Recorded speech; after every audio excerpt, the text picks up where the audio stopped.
The Duke's mother invited her rival to tea. "My dear, you've already lost him." The carriage wheels ground against gravel as Thornfield Abbey materialized through the morning mist, and Evangeline Hartley pressed her gloved hand flat against the window glass, as if she might anchor herself to something solid.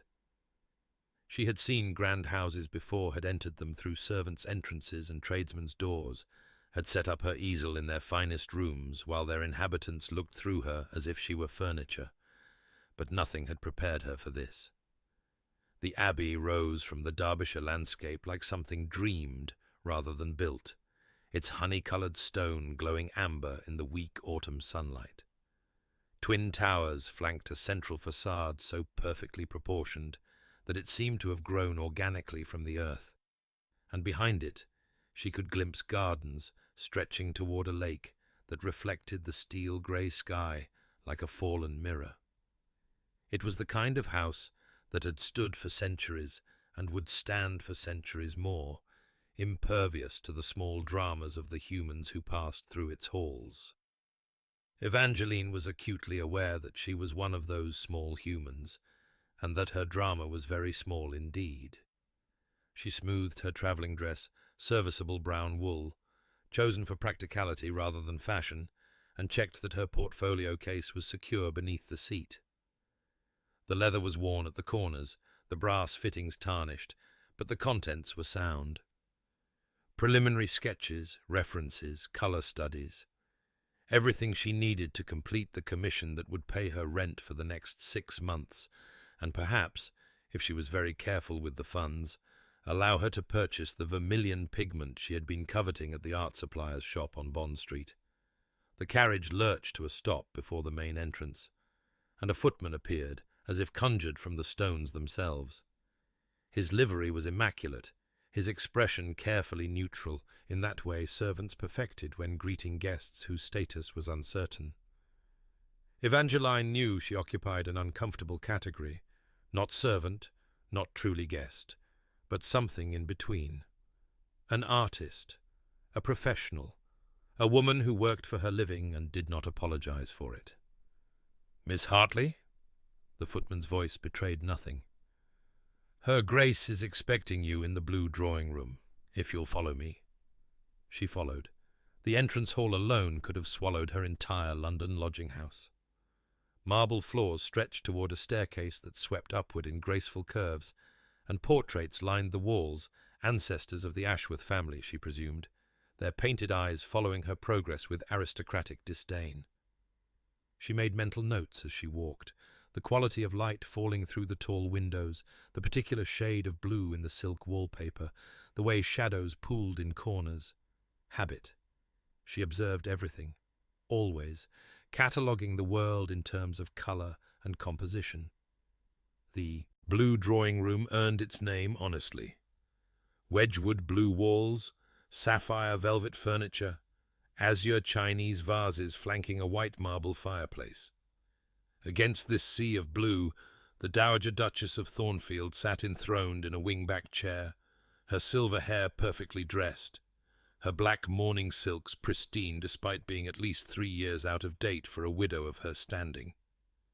Evangeline understood immediately that the mourning was a choice, not an obligation, a statement, a reminder to everyone who entered this room that she was still the Duchess of Thornfield in all the ways that mattered, regardless of what titles the law might assign to younger women. "Miss Hartley." The Dowager did not rise. "You are precisely on time. I approve of punctuality in tradespeople." The words landed like small, precise blows. Evangeline absorbed them, kept her expression pleasant, and dropped into a curtsy that was correct without being obsequious. "Your Grace, I'm honored to receive your commission." "Sit." The Dowager gestured toward a chair positioned just far enough away to require Evangeline to raise her voice slightly, a power play so subtle it was almost admirable. "Tea will be brought. We have matters to discuss before you begin your work." Evangeline sat, keeping her spine straight and her hands folded in her lap. She had learned long ago that nothing disarmed aristocratic condescension quite like perfect composure. Let them search for cracks in her armor. They would find none. "I have studied the preliminary information you sent," Evangeline said.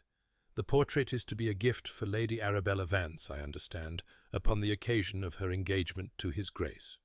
"Upon the occasion of their engagement, yes."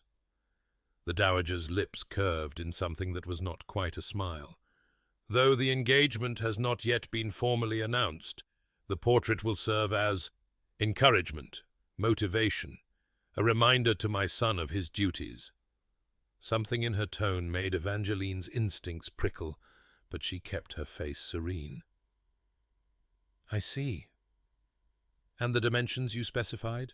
3/4 length, traditional pose?" "Traditional pose, yes. My son requires all the tradition he can be surrounded by." The dowager's pale eyes, grey, like morning frost, fixed on Evangeline with unsettling intensity. "You come highly recommended, Miss Hartley. Lord Ashton was most effusive about the portrait you completed for his family." "Lord Ashton was a generous subject. He said you captured something true, that you saw past the surface to something essential." The dowager leaned forward slightly. "Is that your method?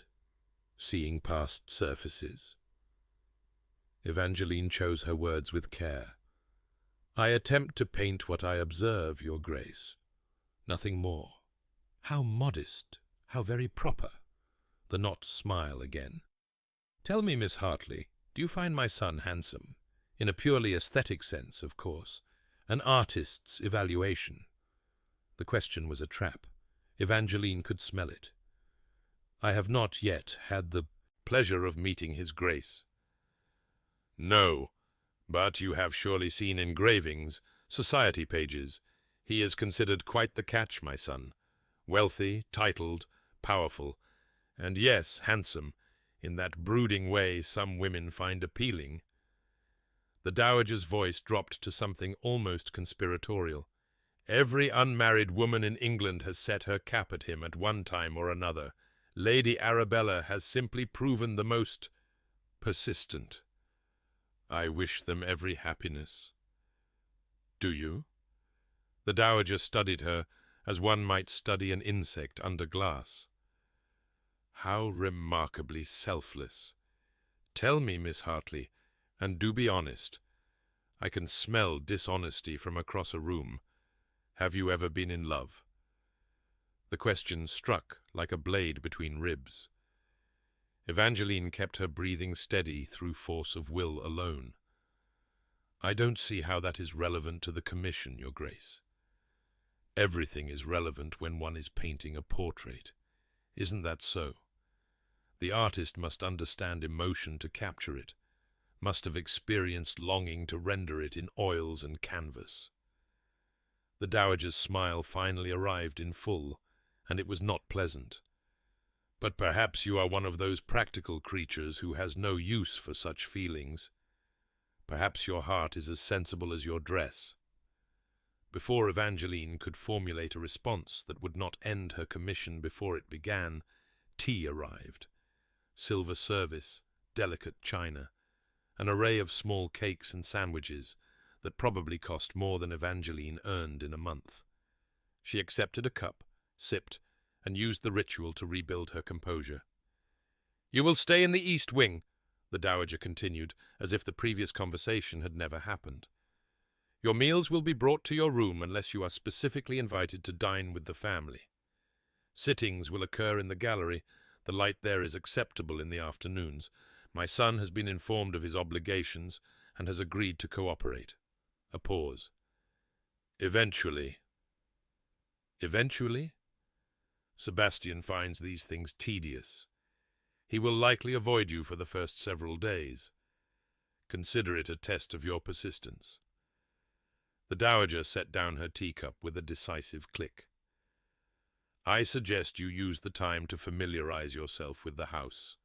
Study the family portraits.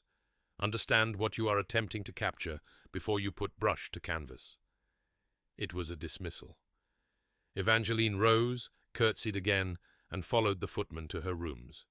The east wing was beautiful in the way that lonely places often are, all graceful proportions and quality furnishings, with an air of abandonment that suggested few guests had occupied these rooms in recent years.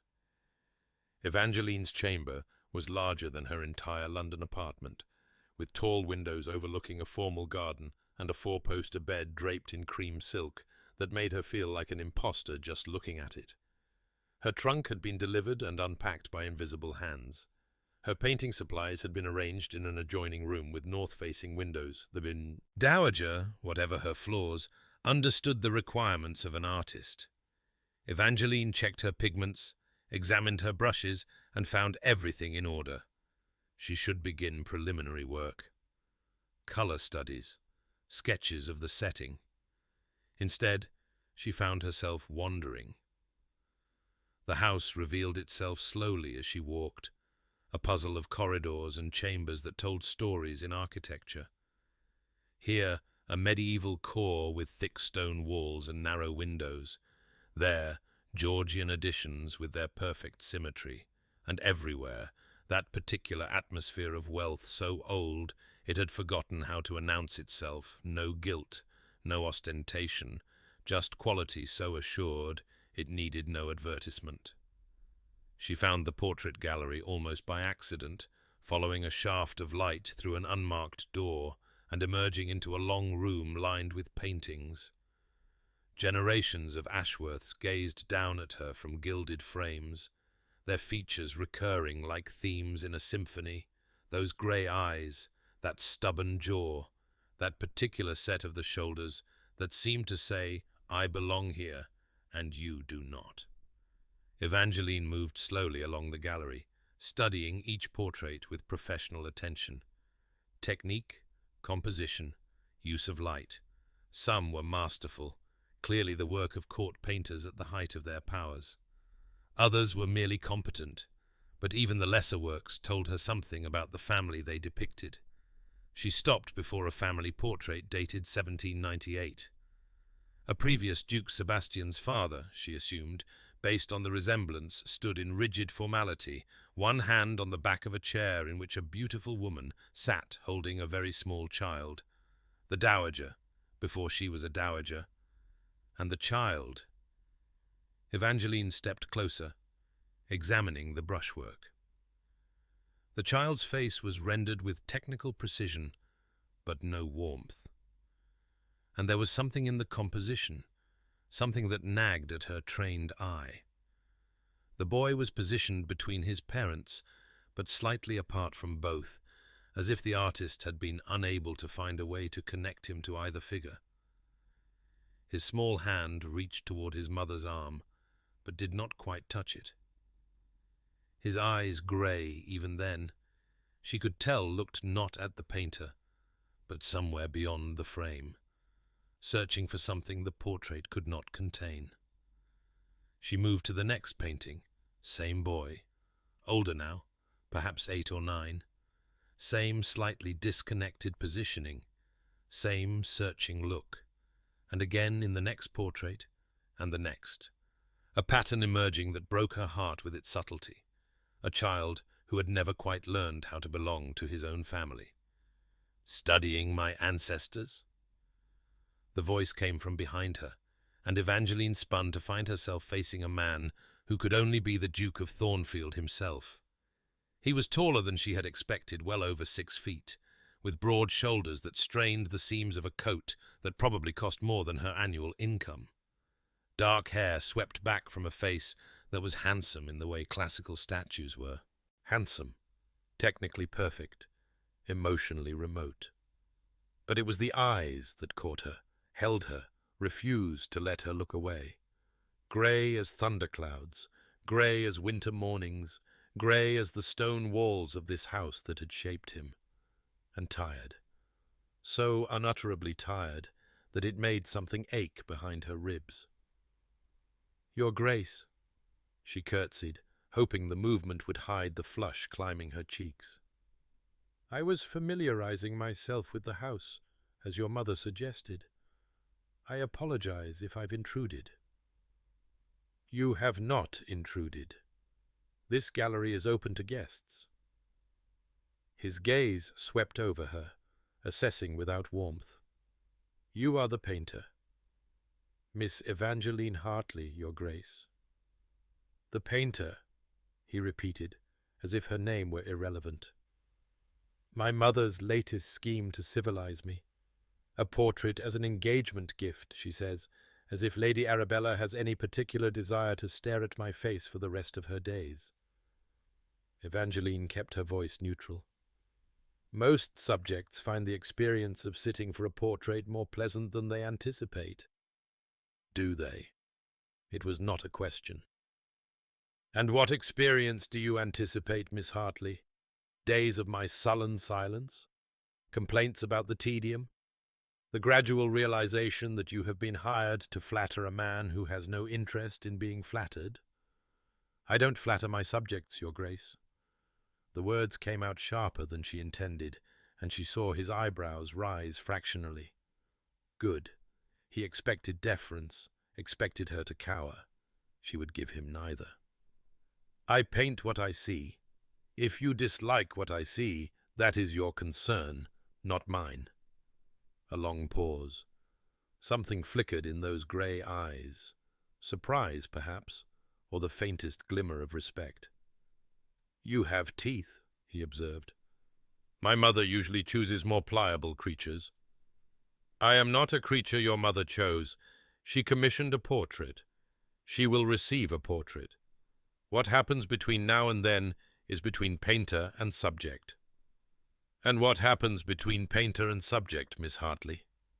Truth, Your Grace, whether either party wishes it or not.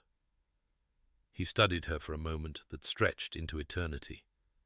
She felt herself being weighed, measured, catalogued, and realized with a start that he was looking at her with the same intensity she used when examining a potential subject. They were both observers, she understood, both trained to look past surfaces. The recognition should have been unsettling. Instead, it felt like finding a door where she had expected only walls. The first sitting is scheduled for tomorrow afternoon, he said finally. 2:00. The light in here is best then. Your mother mentioned you might postpone. Did she? That almost smile again, but different from his mother's less predatory, more sardonic. My mother mentions many things. Not all of them are true. He turned and walked away, his footsteps echoing in the long gallery. Evangeline watched him go, noting the tension in his shoulders, the rigidity of his spine. A man carrying invisible weight. A man who had learned very young to protect himself and had never unlearned it. She turned back to the childhood portrait, to that small boy with searching eyes. I see you, she thought, and I suspect you would rather not be seen. It was going to be a complicated portrait. But he did postpone. Not once but twice, sending brief notes of apology that managed to sound more like commands than regrets. Urgent estate business. A tenant dispute requiring his attention. Could she possibly reschedule? Evangeline could. She used the time as his mother had suggested, familiarizing herself with the house and grounds. She explored the formal gardens with their geometric precision, the informal gardens with their carefully crafted wildness, the kitchen gardens where practical vegetables grew in prosaic rows. She sketched the lake at dawn, all silver and shadow. She catalogued the quality of light in different rooms at different hours, making notes for the portrait. And she found the conservatory. It was tucked behind the main house, connected by a covered walkway that had seen better days.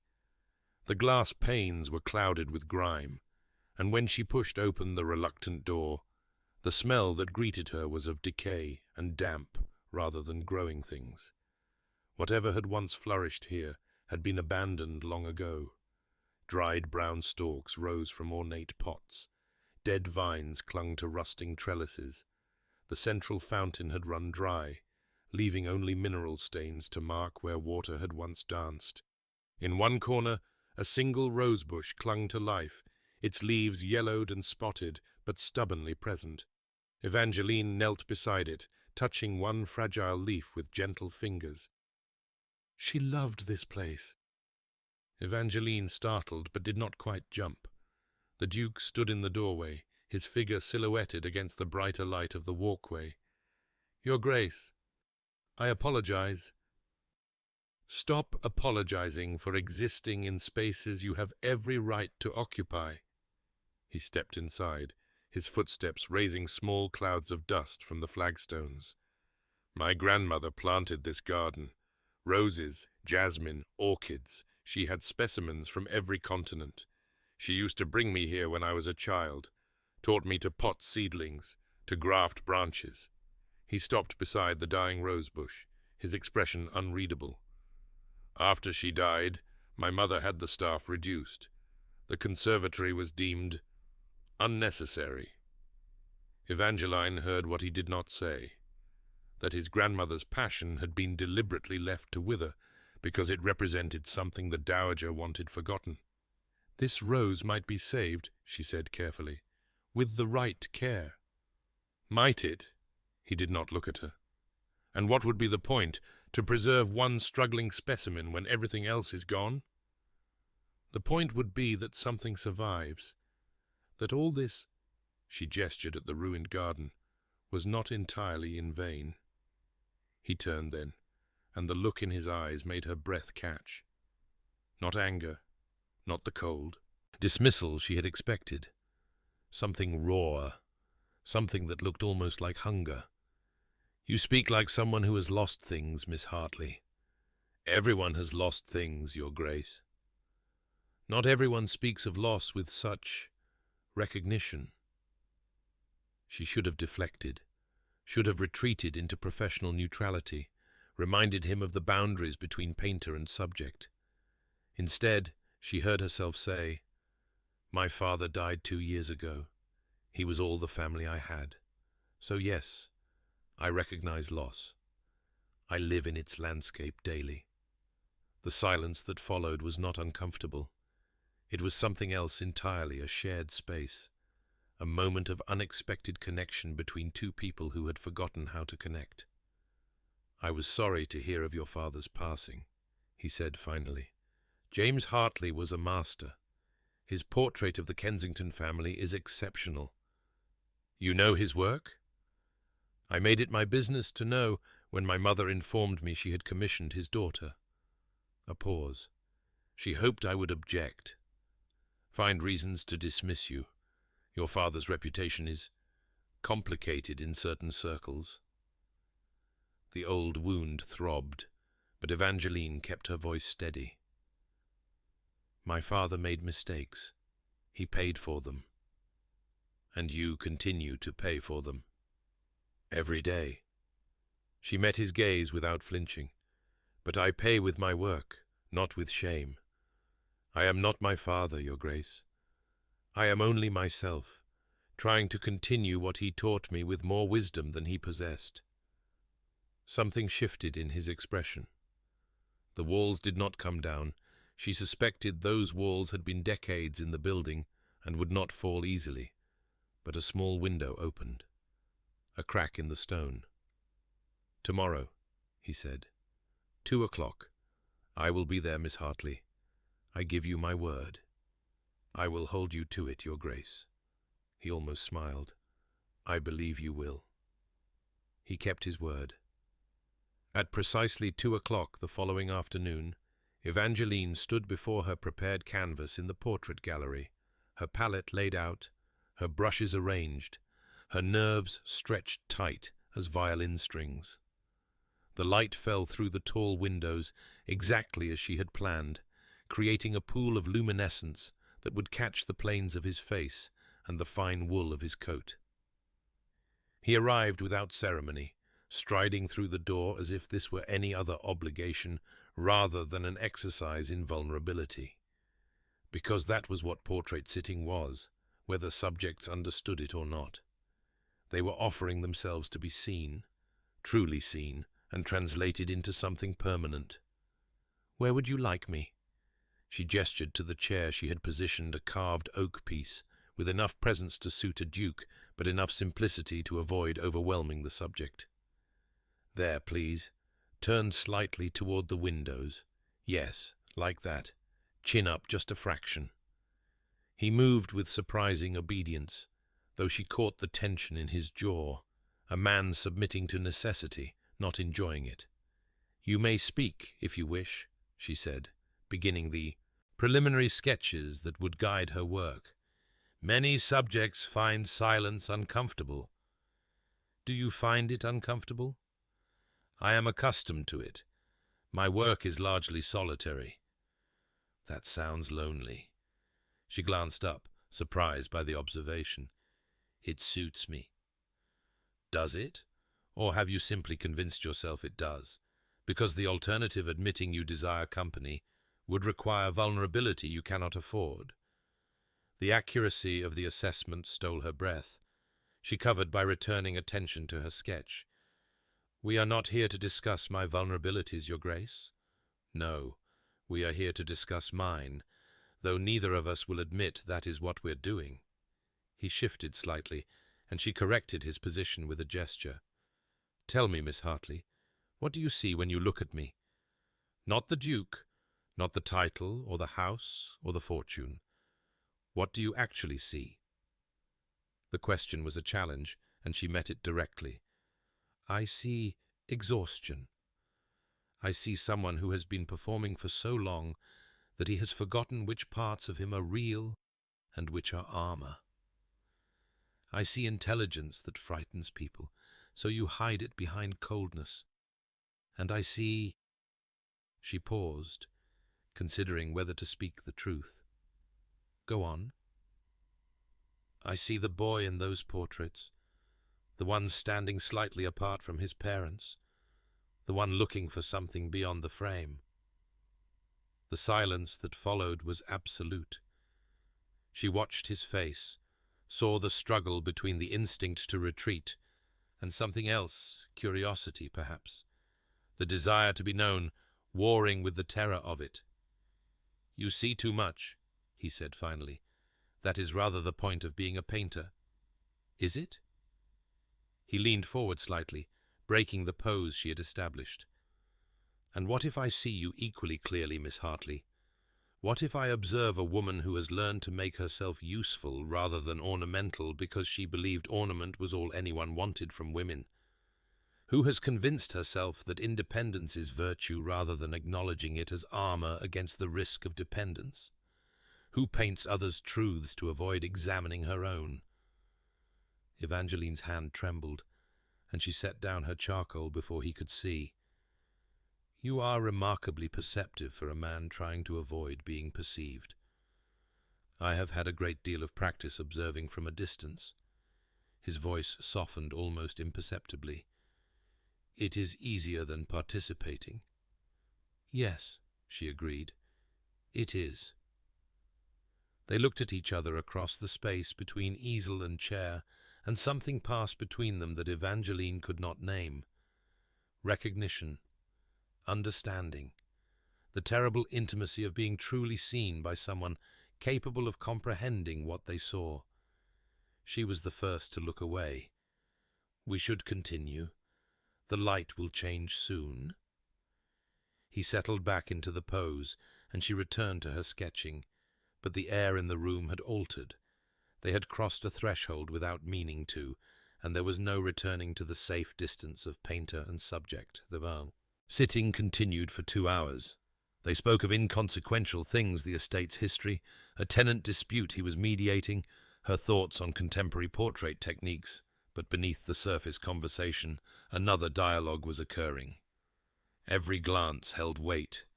Every silence said more than words.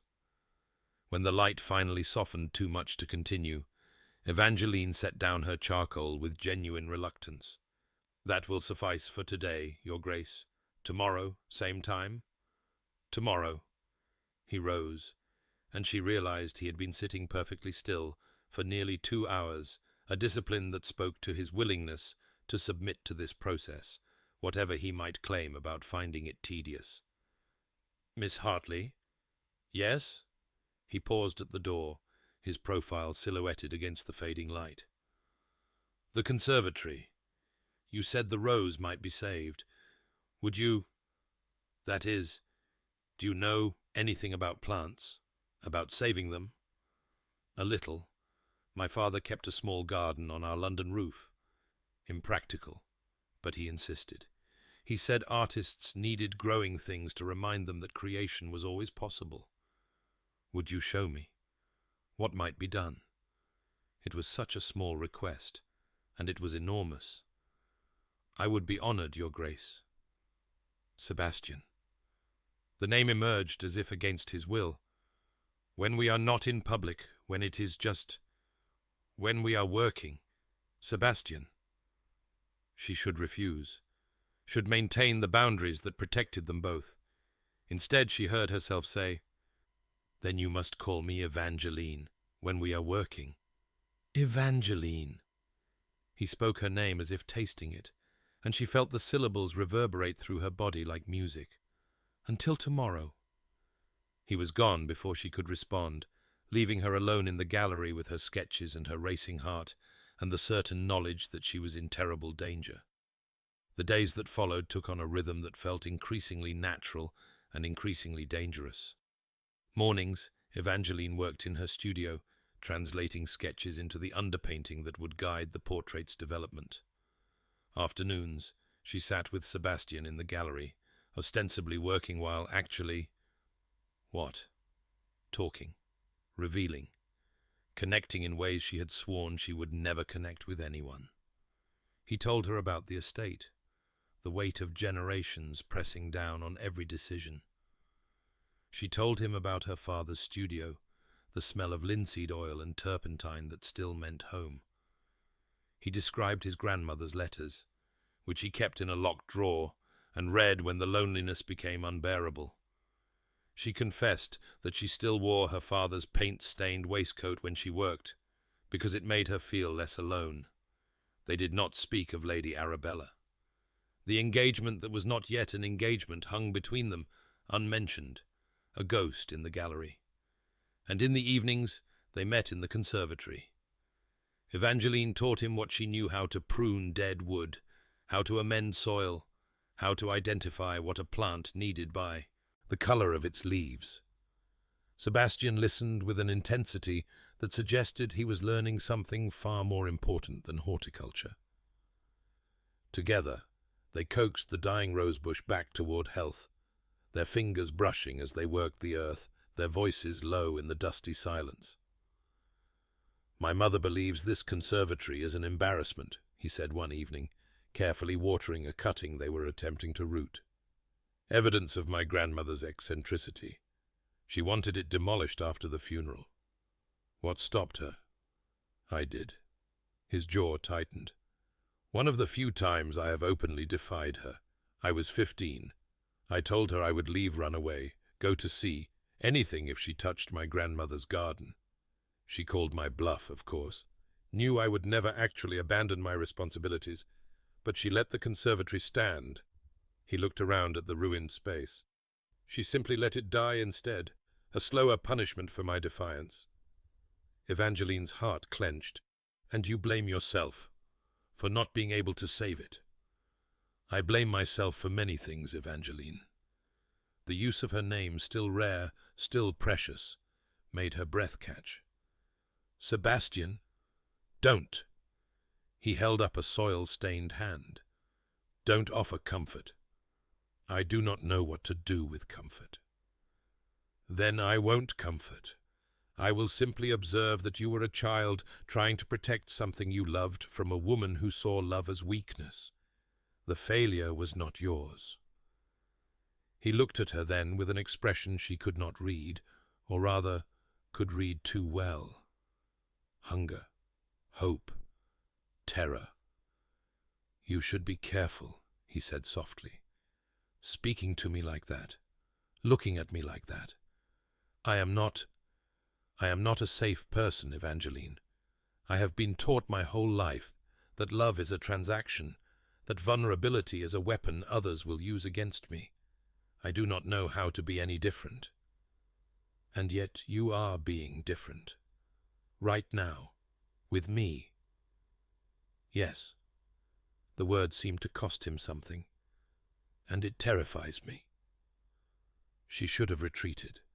Should have remembered her own vows, her own armor, her own certainty that she would never need anyone the way her mother had needed her father. Instead, she reached out and laid her hand over his, where it rested on the edge of a terracotta pot. It terrifies me too. The moment stretched between them, fragile as new growth, trembling with possibility. Sebastian! The dowager's voice shattered the silence like glass. There you are. I have been searching everywhere. Lady Arabella's carriage has arrived. They sprang apart, guilty as children caught stealing sweets. The dowager stood in the doorway, her expression sharp with satisfaction, and Evangeline understood with sickening clarity that this interruption was not coincidence. The dowager had been watching, waiting, playing a game whose rules Evangeline did not understand. Lady Arabella. Sebastian's voice had gone cold, all warmth vanishing behind the ducal mask. Of course. If you'll excuse me, Miss Hartley. Miss Hartley, not Evangeline. The demotion hurt more than it should have. Of course, Your Grace. He left without looking back. The dowager remained, her smile small and cruel. A word of advice, Miss Hartley. She stepped closer, lowering her voice. Do not mistake my son's attention for affection. He is lonely, and you are convenient. When Lady Arabella has secured his commitment, you will be forgotten. Save yourself the humiliation of hoping otherwise. I hope for nothing, Your Grace. Liar. The word was almost gentle, but a clever one. I almost admire you.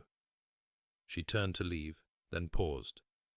There will be a tea tomorrow, a formal welcome for Lady Arabella.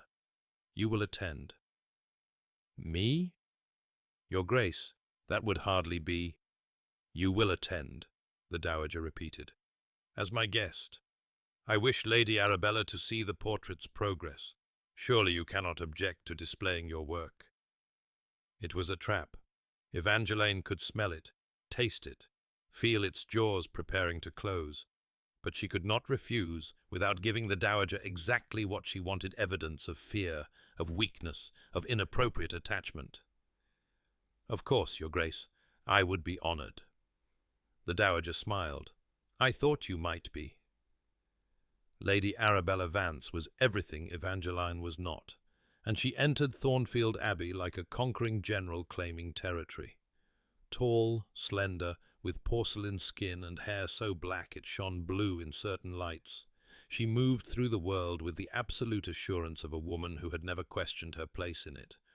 Her gowns were the latest Paris fashion. Her jewels were discreet but genuine. Her laugh was musical and practiced and utterly devoid of warmth. Evangeline watched her from across the blue drawing-room, acutely conscious of her own brown wool dress, her paint-stained fingernails hastily scrubbed, her hair that refused to hold its pins. She had been placed strategically close enough to observe, far enough to emphasize her outsider status, and she understood that her presence was itself a message. See what he has been reduced to, conversing with artists, visiting ruined gardens, forgetting his place. Sebastian stood beside Lady Arabella, performing his role with the ease of long practice. He smiled at appropriate moments, offered compliments with mechanical precision, guided her through the room with a hand that never quite touched her waist. A perfect duke, a perfect future husband. He did not look at Evangeline, not once. She told herself this was proper, told herself she was grateful for his discretion, his recognition that whatever had passed between them in the conservatory must remain private, told herself that the ache in her chest was merely indigestion from the elaborate tea service. Miss Hartley. The dowager appeared at her elbow, voice pitched to carry to nearby guests. Do tell Lady Arabella about the portrait. She is most eager to see it. Suddenly, Evangeline was the centre of attention, and Lady Arabella's dark eyes fixed on her, with polite curiosity that did not quite mask the assessment beneath. "You are the painter," Lady Arabella said. Not a question. "Mother mentioned you. Your father was James Hartley, was he not? Such a tragedy. What happened?" The words were a stiletto, slipped between ribs with a smile. Evangeline kept her own smile steady. "My father taught me everything I know. I am proud to continue his legacy." "How admirable. And you paint portraits professionally, for income?" "I do." "How very modern." Lady Arabella's laugh was a tiny tinkling thing. "I confess I cannot imagine having to work, to sell one's talents on the open market like a common tradesman. It must be terribly draining." "It is honest work, Lady Arabella. I find honour in that." "Of course you do. What else could you find?" Lady Arabella turned to Sebastian, linking her arm through his with proprietary ease. "Sebastian, you must show me the gardens before the light fades. I have heard such remarkable things about the maze." Sebastian's gaze flickered finally to Evangeline. Something passed between them, too quick for anyone else to catch. Apology. Pain. The impossibility of their situation rendered in a single glance. "Of course," he said, already turning away. "This way." Evangeline watched them go, and the ache in her chest sharpened into something she refused to name. "My dear." The dowager's voice came from beside her, soft as poisoned silk. "You've already lost him." Evangeline's heart stopped. "I beg your pardon?" But the dowager was not speaking to her. She was looking across the room to where Lady Arabella stood frozen in the doorway, her arm still linked with Sebastian's, her face pale as marble. The dowager had pitched her voice to carry exactly as far as she intended, far enough for Arabella to hear, far enough to wound. "You've already lost him," the dowager repeated, and now her smile was triumphant.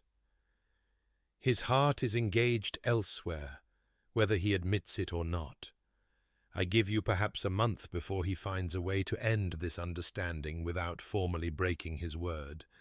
You may as well prepare yourself." Lady Arabella's composure cracked for just an instant, rage, humiliation, calculation flickering across her perfect features before the mask resettled. "We shall see, Your Grace. We shall see." She swept from the room, dragging Sebastian with her. The dowager's laughter followed them, low and satisfied. And Evangeline stood frozen, understanding finally too late the game she had been playing a part in without knowing. The dowager had not brought her here merely to paint a portrait. She had brought her here as a weapon, a lure, an unsuitable woman with whom Sebastian might develop feelings, thereby making Lady Arabella's position untenable. It was not about securing a match for her son. It was about control, about proving that she could manipulate everyone around her, including the son who had defied her over a conservatory 15 years ago. Evangeline was a pawn. She had always been a pawn. And somewhere in the process of being used, she had fallen in love. She found him that night in the conservatory, long after the house had gone quiet. He was on his knees beside the rose bush, his coat discarded, his shirt sleeves rolled up, dirt beneath his fingernails as he worked the soil around the fragile roots. "You know," she said quietly. He did not look up. "I know many things. You'll have to be more specific. What your mother is doing, why she brought me here, the game she's playing with Lady Arabella and with you." Now he looked up, and his eyes held such weariness that it stole her breath. "I have always known. I have known my mother's methods since I was old enough to understand that love, in her vocabulary, means control. That care means manipulation. that every kindness comes with strings attached. Then why? Evangeline's voice cracked. Why did you let it happen? Why did you with me?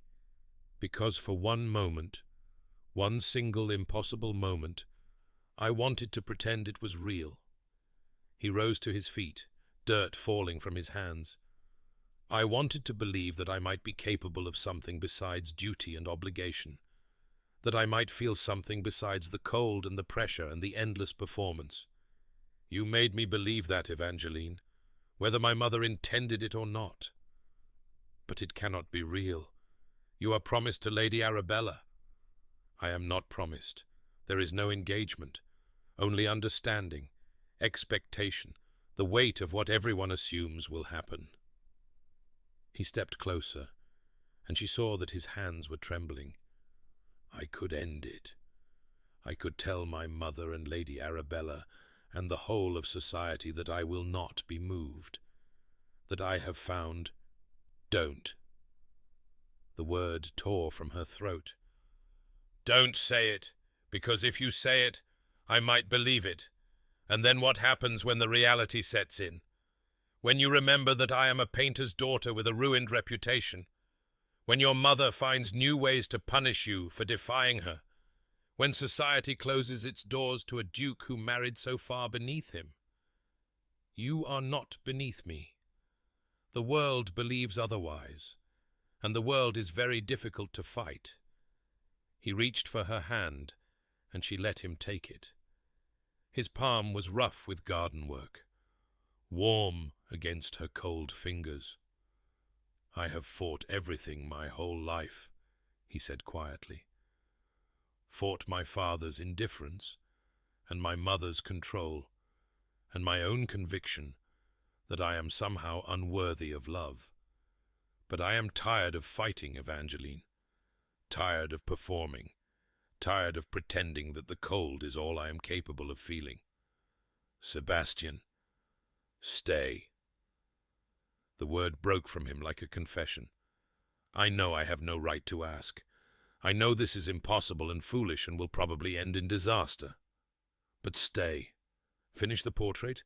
Give me time to find a way. Give me time to become the man who deserves you. She should say no. Every rational thought in her head screamed for her to gather her things and leave this house tonight before she fell any deeper into a dream that could only end in waking. But his hand was warm in hers, and his eyes held hope, and the dying rosebush between them had begun to show new growth. "I'll stay," she whispered. "For now, I'll stay." His smile was like sunrise after endless night, tentative, uncertain but real. "Thank you. Don't thank me yet." She squeezed his hand, then released it. "We are standing in the ruins of a garden your mother deliberately destroyed to punish you for loving it. Do not underestimate what she is willing to do." "I never have." His jaw tightened. "But I have also never had anything worth protecting. Not really. Not until now." They stood together in the darkness of the abandoned conservatory, surrounded by dead things and one small struggling rose, and Evangeline felt the foundations of her carefully constructed independence begin to crack. She should leave. She should protect herself, as she had always done, armor up, and walk away before the wound became too deep to survive. But his hand found hers again in the darkness, and she could not make herself let go. The portrait was coming alive beneath her brushes, and that terrified Evangeline more than anything else. 3 weeks had passed since Lady Arabella's arrival at Thornfield Abbey, 3 weeks in which Evangeline had learned to navigate a landscape more treacherous than any she had previously encountered. On the surface, everything proceeded with propriety. She painted. Sebastian sat. Lady Arabella floated through the house on clouds of expensive perfume, attending teas and dinners and garden parties as if the engagement were already settled. The dowager watched everything with the patient satisfaction of a spider who has spun her web and now awaits her prey. but beneath the surface currents moved that threatened to drag them all under. "Hold still," Evangeline murmured, dabbing ochre into the shadow beneath Sebastian's jaw. "You keep tensing." "I am not tensing. You are. Your shoulders have climbed nearly to your ears in the last 10 minutes. Something is troubling you." He exhaled slowly, deliberately relaxing the muscles she had identified. "Lady Arabella wishes to set a date for the announcement. She has written to her mother suggesting a Christmas engagement with a spring wedding to follow." The brush trembled in Evangeline's hand. She steadied it through force of will. "I see. I have not agreed, but you have not refused. Refusing requires explanations. Explanations require truths I am not yet prepared to speak aloud." His grey eyes met hers across the canvas. "Not because I doubt them, but because speaking them will set in motion events I cannot control. And you do so love control." "I love very little, Evangeline, but what I love completely." The words hung in the air between them, heavy with meaning neither would acknowledge directly. "I need time. Time to disentangle myself from expectations, to arrange matters so that my defiance does not destroy everything I am responsible for. The estate, the tenants, the hundreds of people who depend on the Thornfield name. Yes." His voice was tired. "I am not free in the way ordinary men are free. Every choice I make ripples outward, affecting lives I will never see. If I break with Lady Arabella carelessly, her family will retaliate through society, through business, through the thousand small cruelties the powerful can inflict on those who displease them, and my mother." He stopped, jaw tightening. "Your mother will find ways to punish anyone you care for." "Yes." Evangeline set down her brush, abandoning the pretense of work. "Then perhaps we should stop this. Whatever this is, perhaps we should return to painter and subject, nothing more, and let the currents carry us where they will." "Is that what you want?" "What I want is irrelevant. I am a portrait painter, Sebastian. I have no family to protect, no fortune to preserve, no position in society that your mother's malice could damage more than it already has. But you, I want you." The words fell like stones into still water, and the ripples spread outward, touching everything. "Sebastian, I want you," he repeated, rising from his chair with sudden energy, crossing the space between them in 3 long strides. "I want your paint-stained fingers and your sharp tongue and the way you see through every mask I wear. I want to argue with you about brushwork and spend hours in that damned conservatory getting dirt under my fingernails. I want to wake up beside you and fall asleep beside you and grow old beside you, and I am tired of pretending otherwise." He stopped inches from her, close enough that she could see the rapid pulse in his throat, the slight tremor in his hands, the fear beneath the declaration. This was not a man accustomed to wanting things for himself. This was a man who had been taught that desire was weakness, that love was a weapon, that vulnerability invited destruction, and he was offering her all 3. "You are promised to another woman," she whispered. "I am promised to nothing but duty and expectation. Lady Arabella must know that there is no love between us. Our arrangement was always political, strategic, a merger of families rather than a meeting of hearts. She may be angry when I break it off, but she will recover. She will find another duke, another title, another position to satisfy her ambitions. And your mother? My mother will rage. She will threaten and manipulate and attempt to destroy everything I care for." His hand rose, hovering near her cheek without quite touching. "But I have spent my entire life accommodating her rage, and it has brought me nothing but emptiness. Perhaps it is time to discover what defiance might bring instead." Evangeline closed her eyes, feeling the warmth of his palm near her skin, the impossible temptation of everything he was offering. She had sworn she would never need anyone the way her mother had needed her father. She had built her entire life around self-sufficiency, around the certainty that depending on another person was the surest path to destruction. And yet, "I watched my mother die of grief," she said quietly, eyes still closed. "After my father passed, she simply stopped. Stopped eating, stopped sleeping, stopped caring whether she lived or died. Within 6 months, she was gone. The physician said it was her heart, but I knew the truth. Her heart had died with him.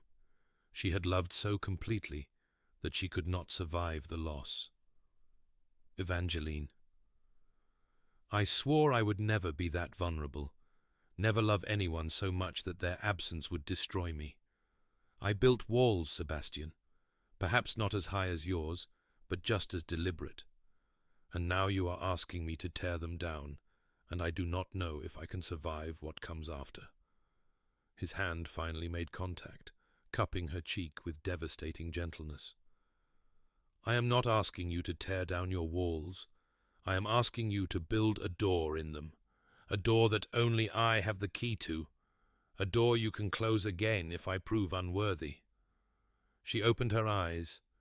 His face was so close, his grey gaze so intent, his whole being focused on her, with an attention that made her feel seen in ways she had never experienced before. "And if I cannot close it? If the door becomes a wound that never heals? Then we will be wounded together, and perhaps that is better than being safe alone." She should have argued further, should have found reasons, obstacles, impossibilities to throw between them. Instead, she rose on her toes and pressed her lips to his, and the world fell away. The kiss was tentative at first, two people who had forgotten how to want learning the language again.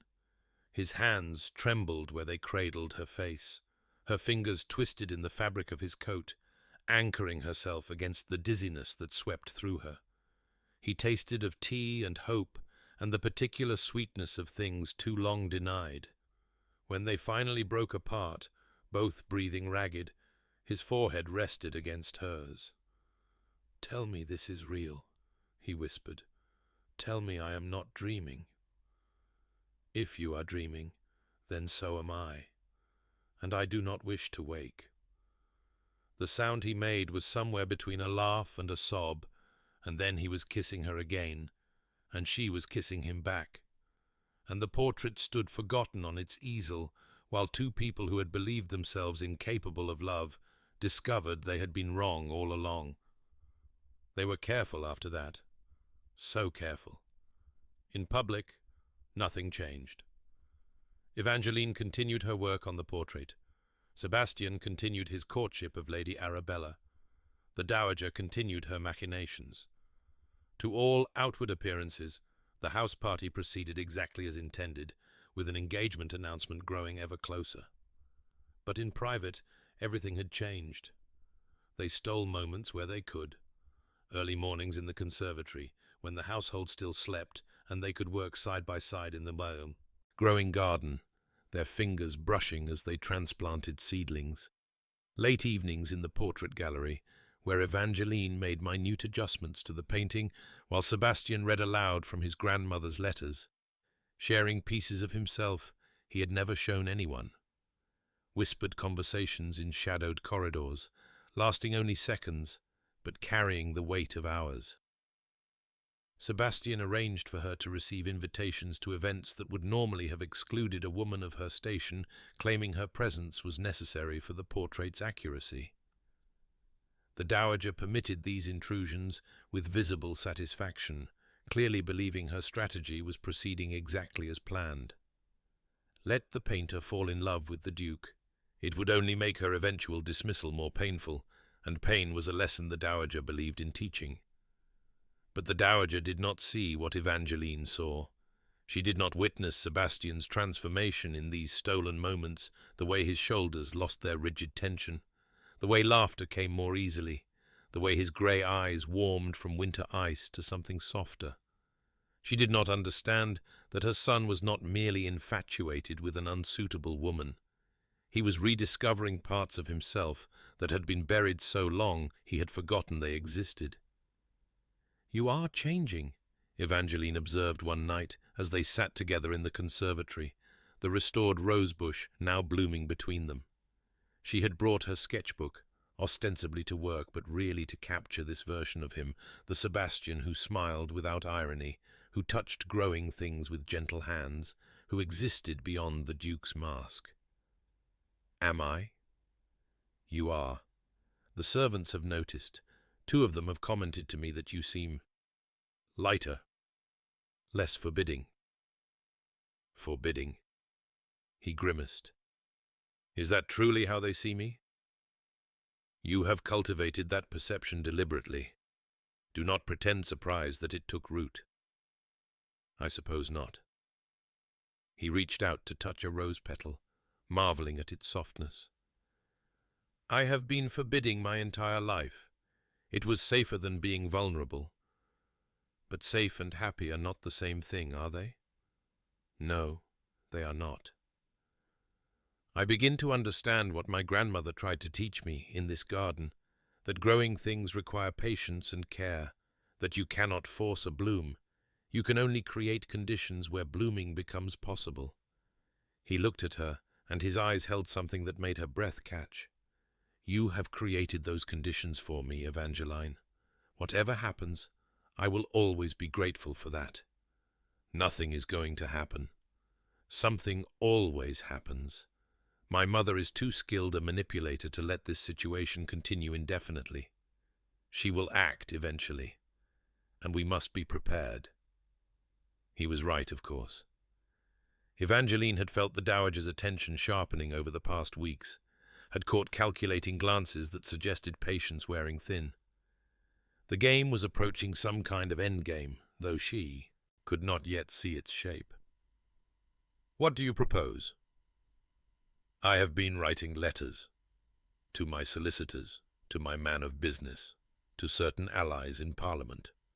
Arranging matters so that if my mother attempts to use her financial leverage against me, she will find that leverage considerably reduced." He smiled grimly. "It has taken years to quietly redirect certain investments, to establish accounts she does not control, to create a position from which I can defy her without destroying the estate. I had always planned to use this freedom eventually. I simply did not know what I wanted to use it for." "And now you do?" "Now I do." He took her hand, raising it to his lips. "I want to marry you, Evangeline. Not in spite of the obstacles, but in full awareness of them. I want to stand before God and society and my infernal mother and declare that I choose you above duty, above expectation, above everything I was raised to believe was important." Tears pricked at her eyes. "Sebastian, I know you are not ready to answer. I know there are still walls between us, doors you are not certain you can open. I am not asking for a response tonight. I am simply telling you what I want, so that when the time comes, and it will come, soon you will know where I stand." She could not speak. The magnitude of what he was offering, what he was risking, stole her voice. This was not a casual declaration. This was a duke proposing to marry a portrait painter with a scandalous family history, in full knowledge that doing so would alienate his mother, damage his social standing, and potentially make him the object of ridicule in every drawing room in England. And he did not care for her. He did not care for her. She had never felt so valued in her life, and she had never been more afraid.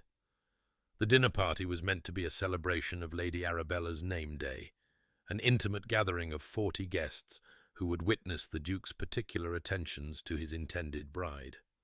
The Dowager had orchestrated every detail: the seating arrangements that placed Sebastian at Arabella's side, the menu that featured all of Arabella's favorites, the musicians engaged to play her preferred pieces. Evangeline was not invited. Of course she was not invited. But she had been commanded to display the nearly finished portrait in the gallery, where guests could view it before dinner. a calculated humiliation forcing her to stand beside her work, while aristocrats examined both painting and painter with equal condescension. She dressed carefully, choosing her best gown, still hopelessly unfashionable, still obviously the work of a woman who mended her own clothes, and arranged her hair with more attention than usual. If she must be displayed, she would not be ashamed of what they saw. The portrait itself was perhaps the best work she had ever done. Sebastian gazed out from the canvas with all his complexity intact, the ducal authority, yes, but also the weariness, the intelligence, the unexpected capacity for tenderness. She had painted what she saw, as she always did. But what she saw now was so much more than what she had seen at the beginning. Guests drifted through the gallery in twos and threes, examining the portrait with the practiced eye of people who owned many paintings and valued few. Evangeline heard murmured compliments. Quite a likeness. She has captured something of him, hasn't she? But also the whispered judgments she had learned to expect.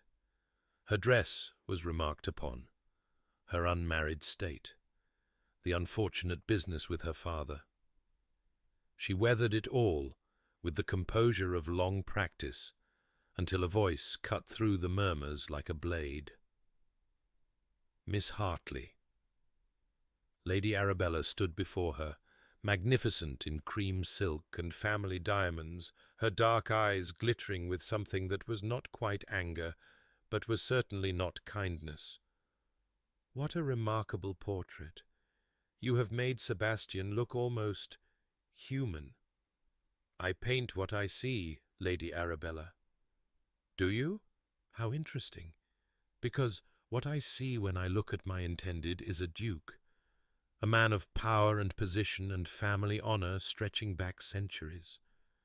She stepped closer, lowering her voice so that only Evangeline could hear. And when I look at you, I see a woman who has forgotten her place, who has been permitted certain liberties as a courtesy to her profession, and has mistaken those liberties for something more significant. Evangeline's heart hammered, but she kept her voice steady. I'm afraid I don't understand your meaning, Lady Arabella. Don't you? Then let me be plain. Arabella's smile was all teeth. I know about the conservatory. I know about the evening walks and the whispered conversations, and the way he looks at you when he thinks no one is watching. Did you imagine you were being discreet? Ice flooded Evangeline's veins. Lady Arabella, do not trouble yourself with denials. They would only be tedious. Arabella examined her gloved fingertips with studied casualness. The Dowager has been most forthcoming about your role in this household. You are a distraction, Miss Hartley.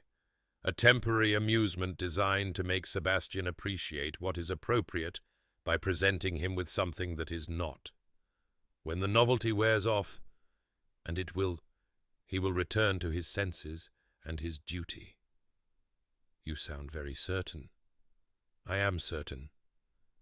Arabella's eyes met hers, and the triumph in them was absolute, because I know something you do not, something that will change everything.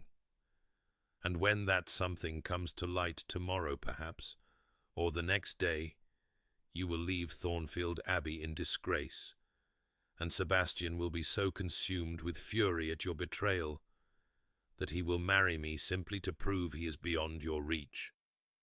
Fear coiled in Evangeline's stomach, but she would not let this woman see it.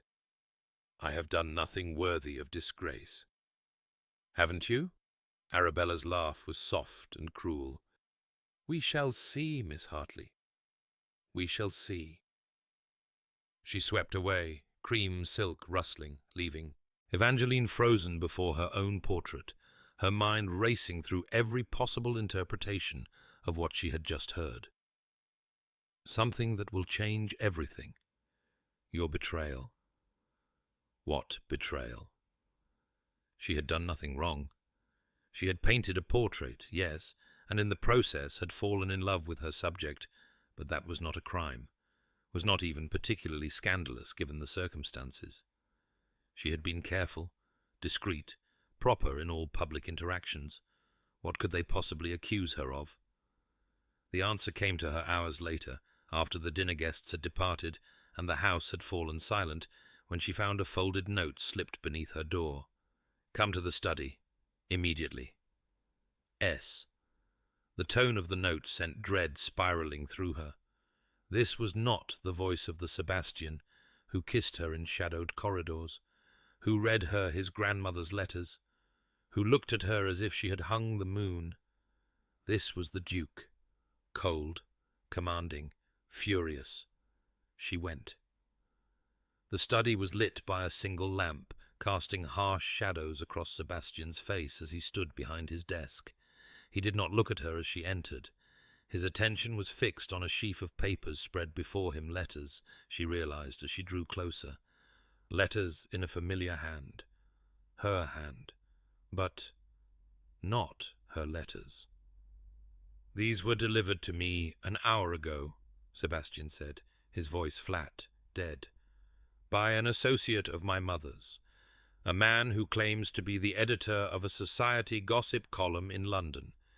He says you have been his correspondent for several weeks, that you have been feeding him information about this household, my household, in exchange for payment." "That is a lie." The words came out strangled. "Sebastian, I never—" "The letters are in your handwriting." He finally looked up, and his eyes were winter ice, all the warmth of the past weeks frozen solid. "I know your handwriting, Evangeline. I have watched you write notes and sketch annotations and sign correspondence. This is your hand. They're forgeries. They must be. I never wrote those letters.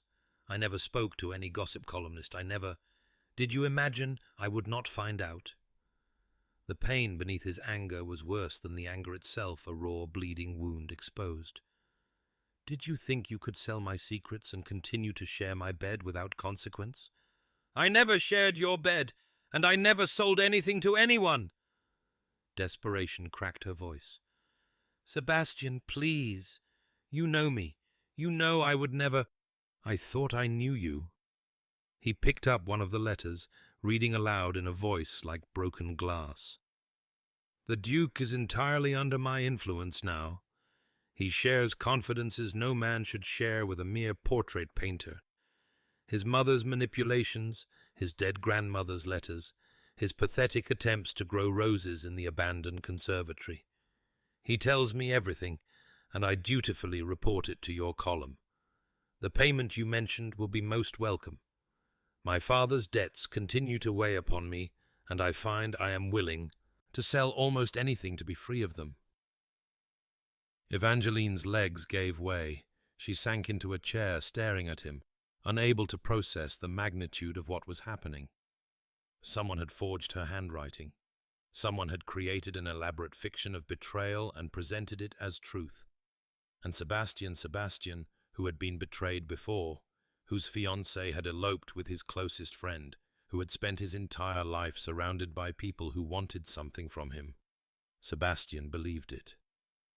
"I did not write those letters," she said, and her voice sounded strange to her own ears, distant and hollow. "I swear to you on my father's grave, on everything I have ever loved, I did not write them. Your father—" His laugh was bitter. "Yes, let us speak of your father, the man who forged a painting to pay his debts. Forgery runs in the family, it seems." The blow landed with devastating precision. All the air left her lungs, all the fight left her body. "If you can believe that of me," she whispered, "then you never knew me at all." "Perhaps I didn't. Perhaps I saw what I wished to see, an honest woman in a world of manipulators, a pure heart in a sea of corruption." He crumpled the letter in his fist. "I wanted so badly to believe in something, in someone. I should have known better. Belief is for fools, and I am done being foolish." She should defend herself, should rage, argue, present evidence of her innocence. But what evidence could she offer against forged letters in her own hand? against a man already primed by history to expect betrayal, against a lifetime of walls that had come down too quickly and were now slamming back into place with brutal finality. "Your mother did this." The words came out flat, empty. "Or Lady Arabella. Perhaps both together. They created false evidence because they saw what was happening between us and could not allow it to continue. How convenient. Blame my mother, the eternal villain. Blame Arabella, the jealous rival. Everyone is at fault, except you. I am not at fault because I did nothing wrong. The letters are forgeries, created by someone who studied my handwriting, who knew enough details of our private conversations to make them convincing." She rose on unsteady legs, facing him across the desk, across the chasm that had opened between them. "But you don't want to believe that, do you? Because believing that would mean trusting me over your own mother. It would mean accepting that the woman who raised you is capable of this kind of cruelty, and you would rather believe I am a fortune-hunting schemer than face that truth." His jaw tightened. "You know nothing of my mother. I know she let your grandmother's garden die to punish you for loving it. I know she chose Lady Arabella not because she would make you happy, but because she is pliable, manageable, controllable in ways I am not. I know she has spent your entire life teaching you that love is weakness and vulnerability is death. And I know," her voice cracked, "I know that you are proving her right now, by choosing fear over faith." The silence stretched between them, heavy with everything that had been and everything that could never be. Sebastian's face was a mask of stone, his eyes revealing nothing, his whole being locked behind walls she could no longer breach. "Pack your things," he said finally. "The carriage will be ready at dawn. You will leave Thornfield Abbey, and you will not return." "Sebastian, do not!" His voice was ice. "Do not say my name. We are strangers, Miss Hartley. We have always been strangers. I simply forgot it for a while." She should have argued, should have fought. But the man standing before her was not Sebastian, not the Sebastian who had held her in the conservatory, who had asked her to build a door in her walls, who had promised they would be wounded together. This was the Duke. Cold, impervious, gone. "Very well, Your Grace." She heard her own voice as if from a great distance. "I will leave, but before I go, answer me one question." He said nothing, but he did not turn away. "When you look at that portrait, the one I painted with all my heart, with all my skill, with all the truth I have ever possessed, what do you see?"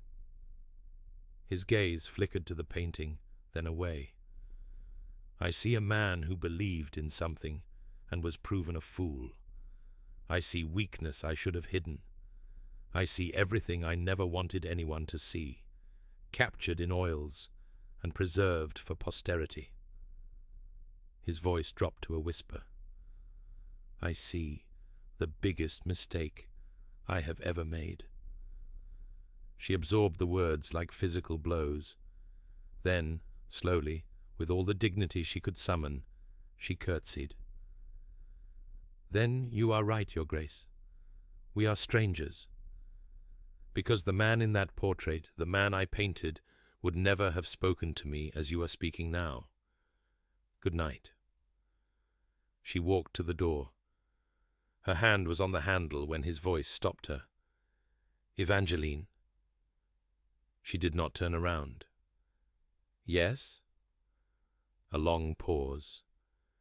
She heard him draw breath, heard the words form and die unspoken. When he finally spoke, his voice was empty. "Nothing. It does not matter now." She left without looking back. Dawn found her in the main hall, her trunks packed, her painting supplies crated, her heart a hollow thing in her chest. The footman who had greeted her upon arrival now stood ready to escort her to the carriage, his expression carefully neutral, despite the curiosity that surely burned beneath. She had not slept, How could she sleep when everything she had begun to believe in had shattered? She had spent the night sitting by her window, watching the stars wheel overhead, trying to make sense of a world that had suddenly become foreign and hostile. The forged letters, the perfect handwriting, the intimate details of conversations that only she and Sebastian had shared. Someone had been watching, listening, gathering information to use at precisely the right moment. Someone with access to the household, with knowledge of her writing style, with motivation to destroy whatever was growing between her and the Duke. The Dowager. It had to be the Dowager. But she had no proof. And even if she had proof, Sebastian would not believe it. He had chosen his mother's narrative over Evangeline's truth, and that choice told her everything she needed to know about the depth of his wounds, the strength of his walls, the impossibility of the future she had briefly allowed herself to imagine. "Miss Hartley?" She turned. A young woman in a maid's uniform stood hesitantly at the edge of the hall, one of the housemaids, Evangeline recalled, who had brought her morning tea and tended her fire. "Yes?" The girl glanced around nervously. "I shouldn't be here, miss. I could lose my position, but I couldn't let you leave without—" "Without what?" The maid's hands twisted in her apron. "I saw something, miss. Something I wasn't meant to see. Her Grace the Dowager. I mean, she had papers in her sitting room 3 days ago, and one of the other maids, Sarah, was copying from them. From a sample of your writing a note you'd written to the housekeeper about extra candles, I think. Sarah was copying your hand over and over, practicing until she could make it look just like yours." The world tilted. Evangeline reached for the wall to steady herself. "You saw this? You're certain?" "I saw it, miss. And then yesterday, Lady Arabella came to the Dowager's rooms, and they were laughing together, talking about how everything was going perfectly, how you'd be gone by morning, and His Grace would never know the truth." The maid's eyes filled with tears. "I'm sorry, miss. I should have said something sooner. I should have warned you, but I was scared. I need this position. My family needs the income." "It's all right." Evangeline's voice was steady despite the turmoil inside her. "It's all right. You're telling me now. That's what matters. Will you tell His Grace? Will you show him the truth?" The question hung in the air. Evangeline thought of Sebastian's face in the study, the ice in his eyes, the walls that had slammed closed against her.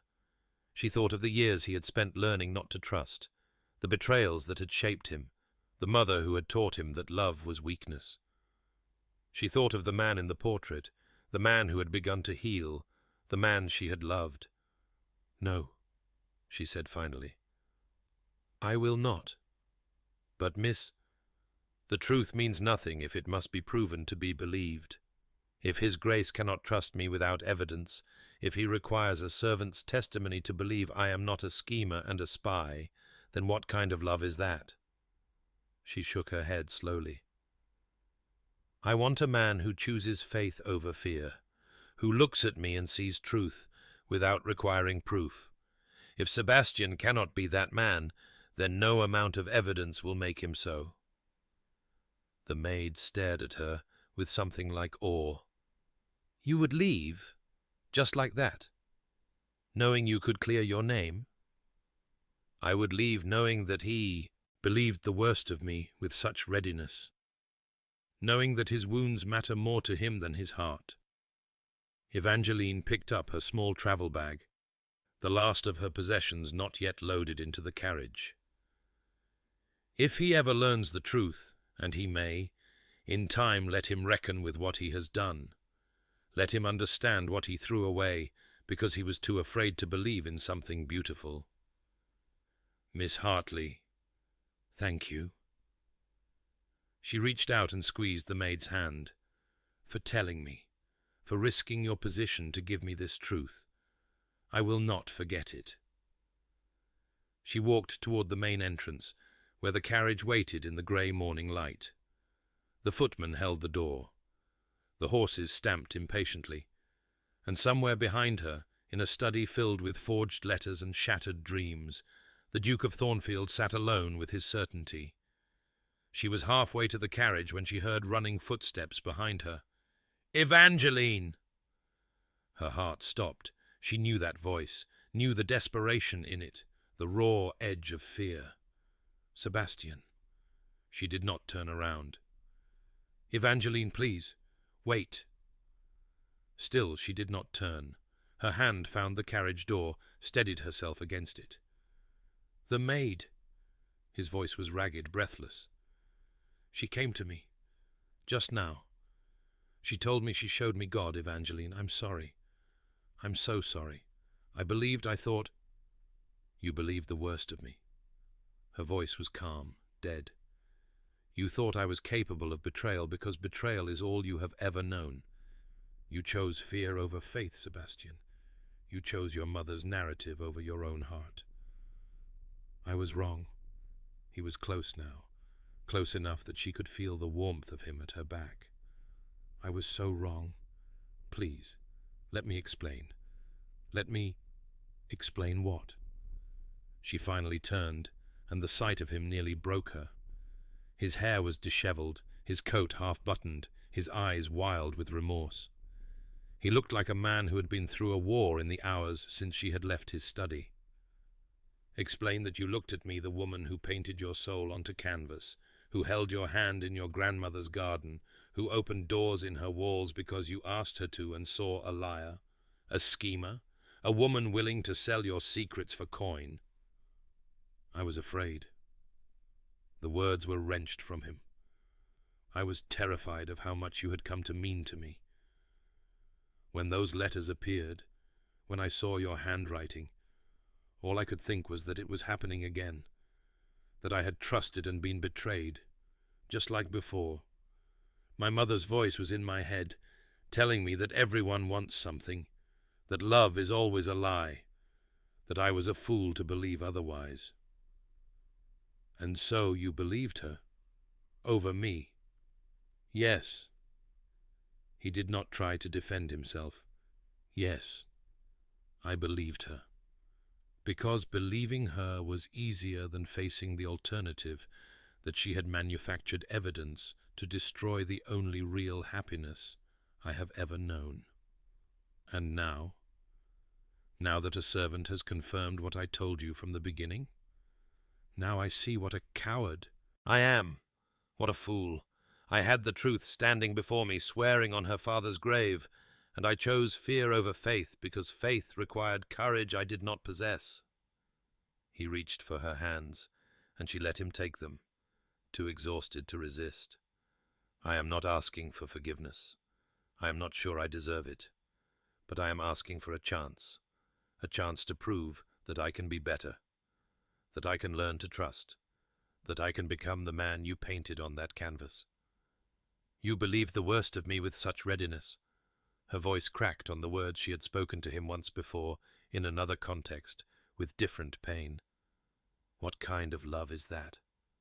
"A broken kind, a wounded kind." His grip on her hands tightened. "But love nonetheless, Evangeline. I love you. Despite my fear, despite my walls, despite everything I was taught to believe about the impossibility of love. I love you, and I nearly destroyed that love because I could not trust it."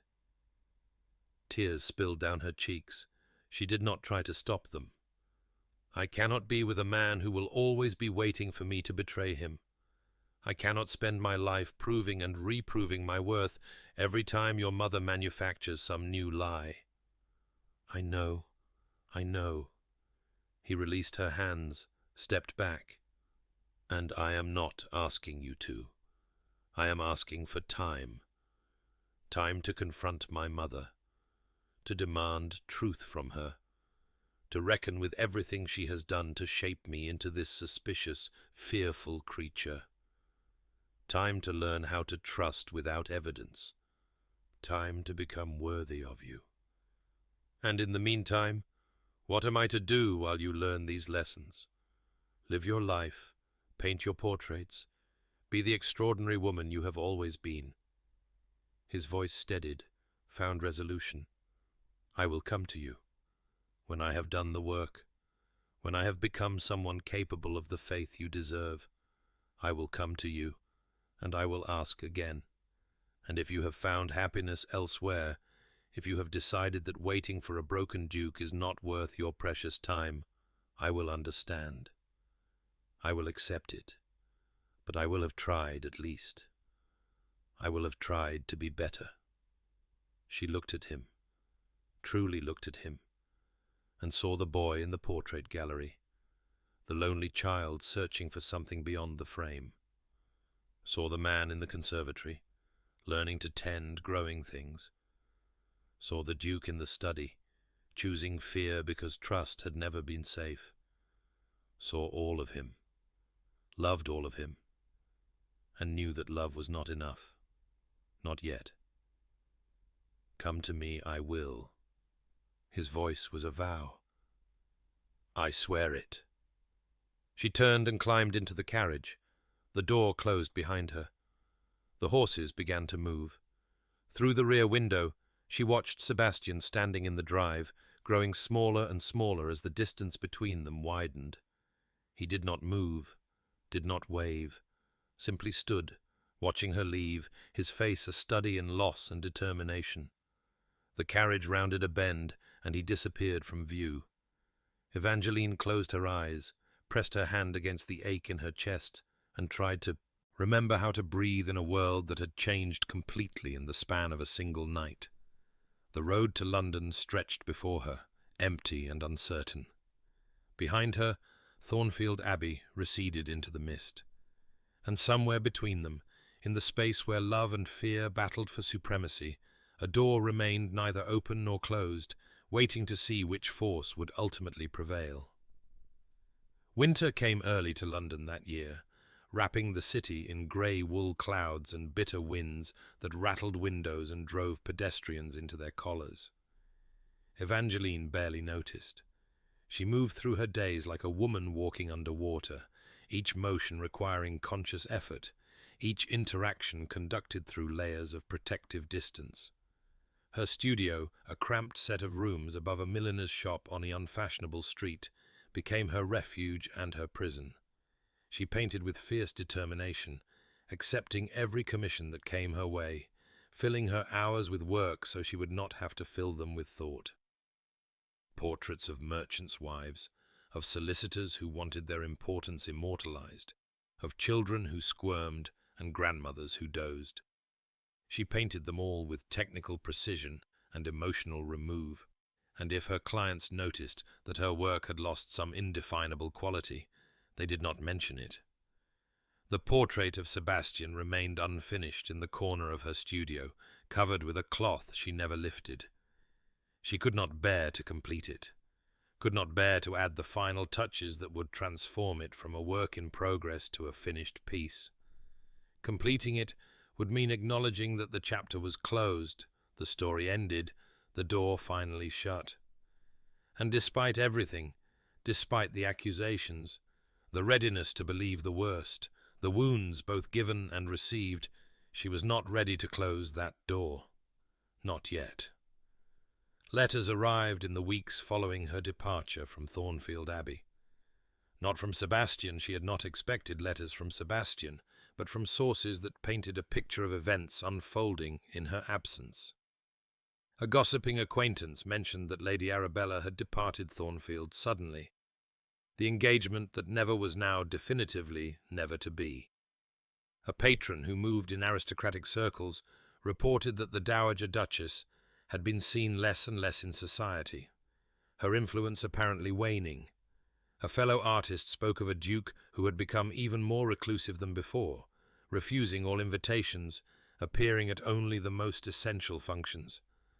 She told herself she did not care, told herself that Sebastian's struggles were his own, that she had done what she could, that the rest was up to him. But at night, when sleep eluded her and the wind howled against her windows, she found herself remembering the conservatory, the fragile rosebush, the way his hands had trembled when he touched growing things. 3 months passed, then 4. The winter deepened, then slowly began to release its grip. Snowdrops appeared in the parks, crocuses pushed through frozen soil. The days lengthened by minutes that added up to hours, and still no word from Sebastian. She should not have expected it.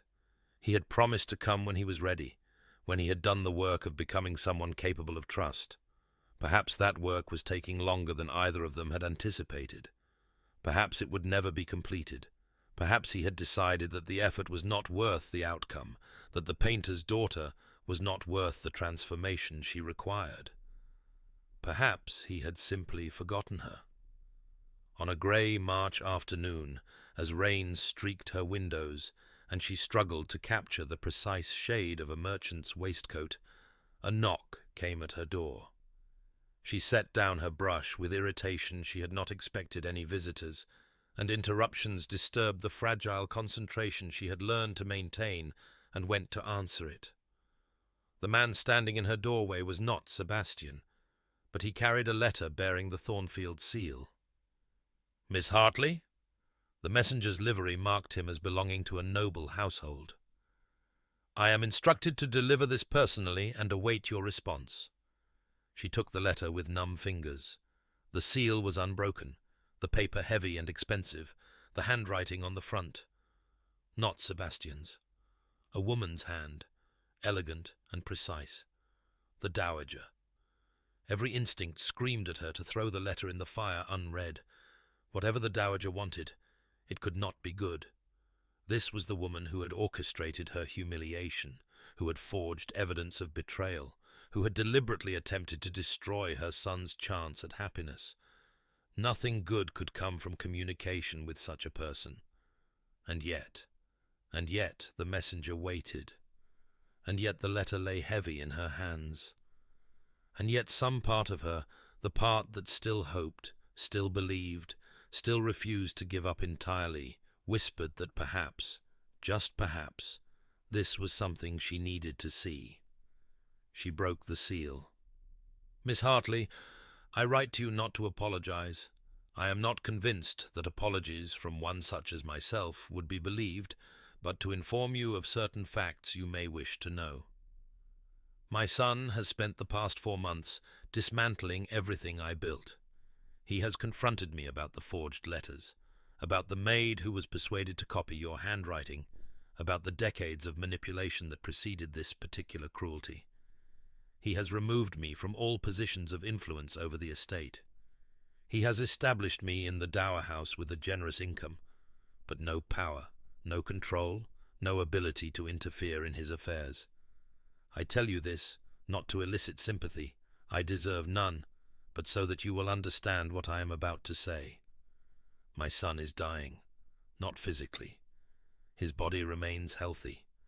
But the man I raised, the cold, controlled duke who trusted no one and risked nothing, that man is dead. In his place is someone I do not recognize.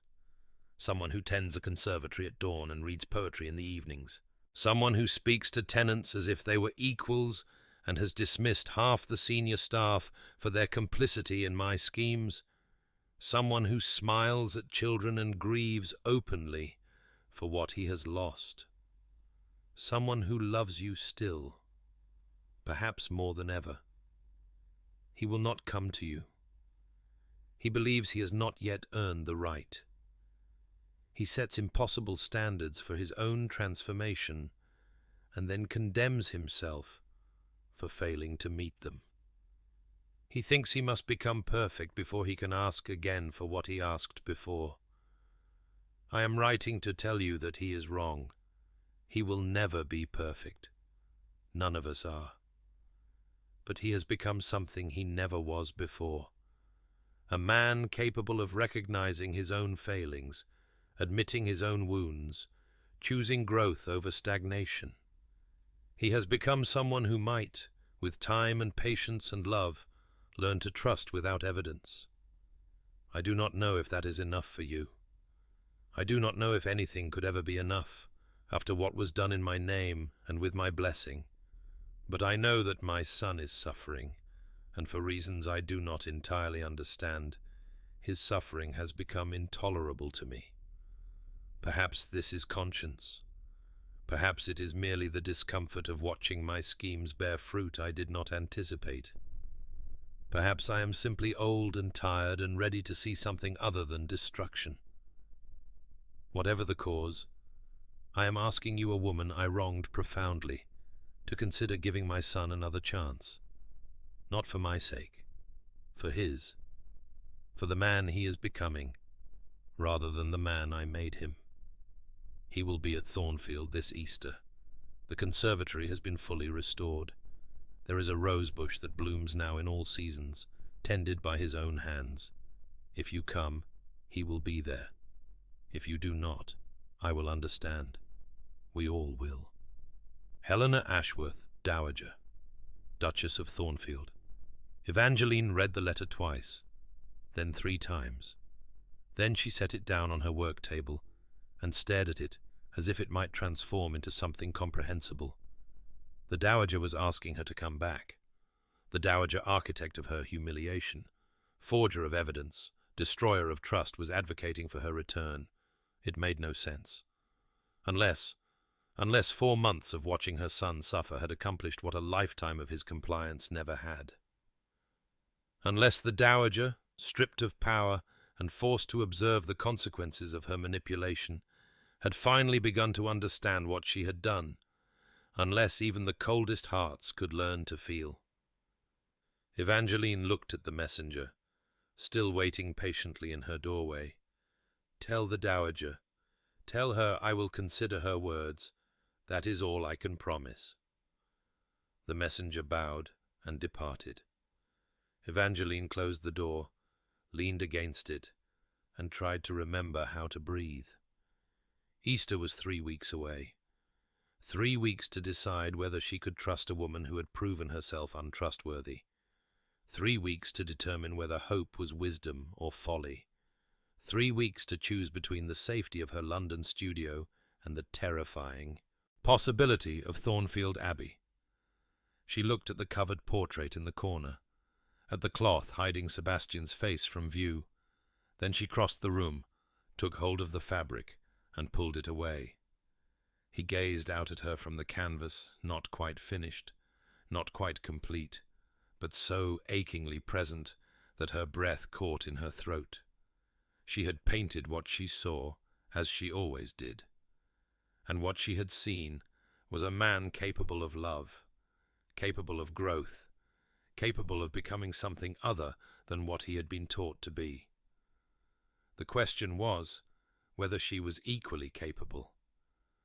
The carriage that brought her to Thornfield Abbey 3 weeks later was not the humble hired vehicle she had arrived in before. Someone, and she suspected she knew who, had sent a private coach to collect her, complete with the Thornfield arms on the door and servants in crisp livery. A statement of intent, an acknowledgement of status she had never claimed to possess. She had argued with herself for the entire journey, had listed reasons to turn back, to send word that she had changed her mind, to protect herself from the hope that bloomed despite her best efforts to suppress it. 4 months was not very long. People did not change in 4 months. Sebastian's wounds were decades in the making. They would not heal because he wished them to.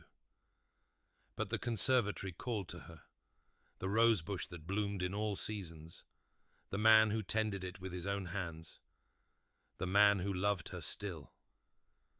Thornfield Abbey materialized through spring mist, and she was struck anew by its beauty, though she noticed changes even from the drive. The formal gardens seemed softer somehow, less rigidly geometric. Flowering bushes dotted the lawns where only grass had grown before. And there, visible through newly cleaned glass, the conservatory gleamed like a jewel in the afternoon light. She had expected the Dowager to greet her, had steeled herself for that encounter, for the awkwardness of facing the woman who had wronged her so deeply. Instead, when the carriage door opened, she found only a footman. A new footman, she noted, not one she recognized from before. "Miss Hartley, His Grace is expecting you in the conservatory." Of course he was. She followed the familiar path through the house, noting more changes as she went. The oppressive formality had softened. There were flowers in vases where there had been none before, books left open on tables as if someone had set them down mid-read, evidence of life being lived rather than performed. Even the servants moved differently, with less rigid precision and more natural ease. Small changes, but significant ones. The conservatory door stood open, and the scent that reached her was nothing like the decay and damp she remembered. Growing things, blooming things, life reasserting itself against the death that had reigned before. She stepped inside and stopped, overwhelmed. The transformation was complete. Where dead stalks had risen from empty pots, now lush. Green growth cascaded from every surface. Roses climbed the restored trellises, red and pink and white and yellow, more varieties than she could name. Jasmine perfumed the air. Orchids glowed like jewels in carefully positioned displays. Herbs grew in neat rows near the windows, practical beauty beside the ornamental. The fountain ran again, its gentle music providing counterpoint to the bird songs that drifted in through windows open to the spring air. And there, kneeling beside the rosebush, she remembered the survivor, now glorious with blooms, was Sebastian. He had not heard her enter. He was focused on the soil, working something into it with careful fingers, his coat discarded, and his shirt sleeves rolled to the elbow. His hair was longer than she remembered, curling slightly at his collar. His shoulders had lost their rigid tension. His whole bearing spoke of a man at peace with his body, with his purpose, with himself. Sebastian. He turned, and his face, God, his face, the hope in it, the fear, the desperate love that he made no attempt to hide. He rose slowly, soil still clinging to his hands, and looked at her as if she might vanish if he moved too quickly. "You came." "I came. I wasn't sure my mother wrote to you. I know she did, though she refused to tell me what she said. I told her not to interfere, that I would come to you when I was ready, that I didn't want you pressured or manipulated ever again. Sebastian." She stepped closer, close enough to see the rapid pulse in his throat. "Stop talking." He stopped. She looked at him, truly looked, with a painter's eye and a woman's heart, and saw what the dowager's letter had described. A man transformed, not perfect, never perfect, but different. Open in a way he had never been before, vulnerable without armor, present without masks. "You have been busy," she said, gesturing at the garden around them. "I had to do something with my hands, with my time, with the energy that had nowhere else to go." He looked around at his grandmother's restored sanctuary.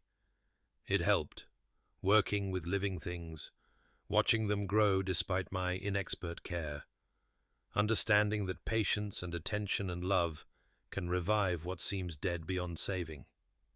A metaphor? Perhaps. Or perhaps just gardening. His lips quirked, almost a smile.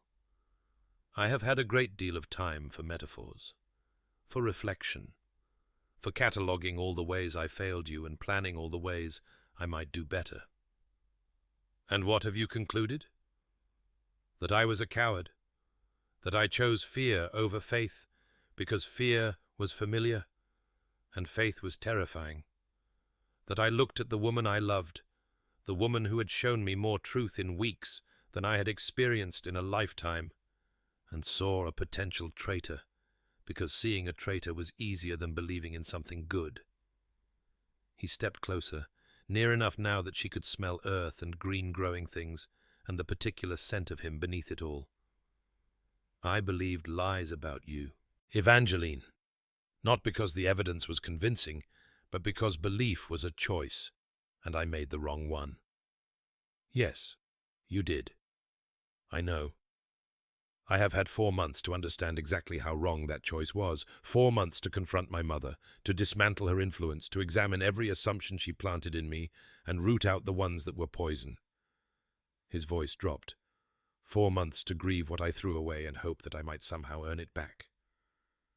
And have you earned it back? I don't know. That's not for me to decide. He met her eyes with unflinching honesty. I can tell you what I have done. I can tell you that I have changed. But only you can tell me whether that change is enough, whether the door you opened for me remains open, or whether I closed it forever with my faithlessness. She was silent for a long moment, feeling the weight of decision settle onto her shoulders. This was the moment, the crossroads, the choice that would determine everything that followed.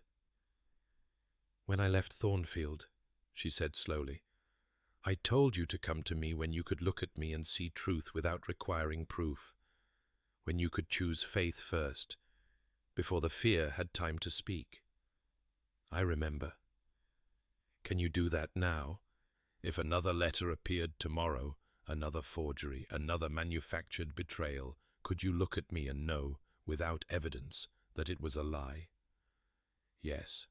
No hesitation, no qualification, just the single word spoken with absolute conviction. "How can you be so certain?" "Because I have spent 4 months learning what happens when I choose fear, because I have lived with the consequences of that choice, and I know now that fear protects nothing, it only destroys. Because I would rather be wrong about you and suffer betrayal than be wrong about you and lose you again." He reached for her hands, stopped himself, waited for her permission. "Because I love you, Evangeline, and love, I have finally learned, requires faith, not evidence, not proof, just faith." She looked at his hands, hovering near hers, waiting. She looked at his face, open and vulnerable and afraid. She looked at the garden around them, dead things brought back to life through patience and care and attention. She looked at the rosebush, the survivor, blooming now more beautifully than ever because someone had been willing to tend it through its dying. "I need to tell you something," she said. "Anything. I never stopped loving you. Through all of it, the accusations, the betrayal, the 4 months of silence, I never stopped. I tried, God knows I tried, but the heart does not take orders from the head, and my heart remained stubbornly, painfully, irrevocably attached to you. Evangeline, I'm not finished." She took his hands, finally, feeling the soil on his fingers and the warmth of his skin and the trembling that ran through him at her touch. "I never stopped loving you, but love alone is not enough. Love without trust is a beautiful agony, and I cannot live in agony, not even for you. I know. I understand. However," she tightened her grip on his hands, "I am willing to try, to see whether the man you have become is capable of the trust the man you were could not give, to test this transformation against reality rather than faith alone." "What does that mean?" "Practically, it means I will stay, for now. It means we will see each other, spend time together, learn each other again, without the pressure of house parties and scheming mothers and inappropriate audiences.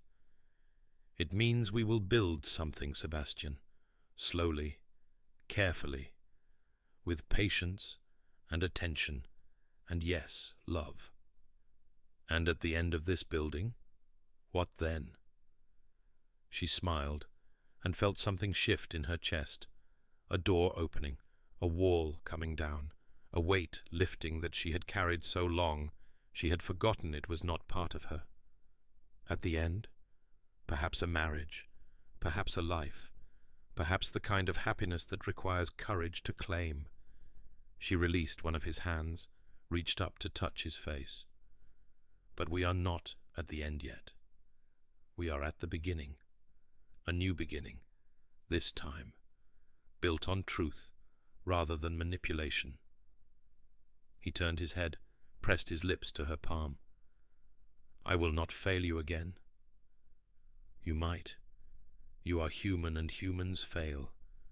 But if you do, when you do, I need to know that you will choose to believe in me, to talk to me, to fight for us, rather than retreating behind walls. I will. I swear it. Then we have a foundation. She let her hand fall, but kept hold of his other hand. Show me the rest of the garden. Tell me what you have learned about growing things. And so he did. For hours, as the afternoon light shifted and softened, as the spring breeze carried the scent of flowers through the restored conservatory, Sebastian showed Evangeline what he had built in her absence. He told her about the roses, each variety, its history, its particular requirements. He explained his system for watering, for fertilizing, for knowing when a plant needed more light or less.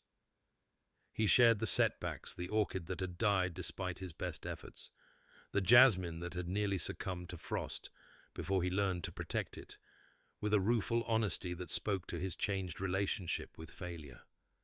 He was not the same man. She could see it in every gesture, every word, every unself-conscious moment of enthusiasm when he spoke about something that mattered to him. The walls were not gone entirely. They would never be gone entirely. Not after a lifetime of building, but doors had been cut in them, windows installed, light allowed to enter. He was becoming someone who could be trusted, someone who could trust. And she was becoming someone who could believe in him. The weeks that followed were unlike anything Evangeline had experienced before. She took up residence not in the East Wing where guests were housed, but in a comfortable suite near the main house, a position that signaled neither servant nor visitor, but something new, something they were inventing together. She brought her painting supplies, set up a studio in a room with magnificent north light, and returned to the portrait that had sat unfinished for so long. Completing it now felt different. She was not painting a memory or a hope, but a living, evolving man. Sebastian sat for her as he had before, but without the tension, the defensive coldness, the walls that had made the early sessions feel like a battle. Now he talked easily, laughed readily, asked her questions about her techniques, and listened to her answers with genuine interest. She painted what she saw, and what she saw now was infinitely richer than what she had seen before. The dowager maintained her distance, residing in the dower house on the edge of the estate. Evangeline encountered her only twice in those first weeks, brief, awkward meetings that neither woman attempted to extend.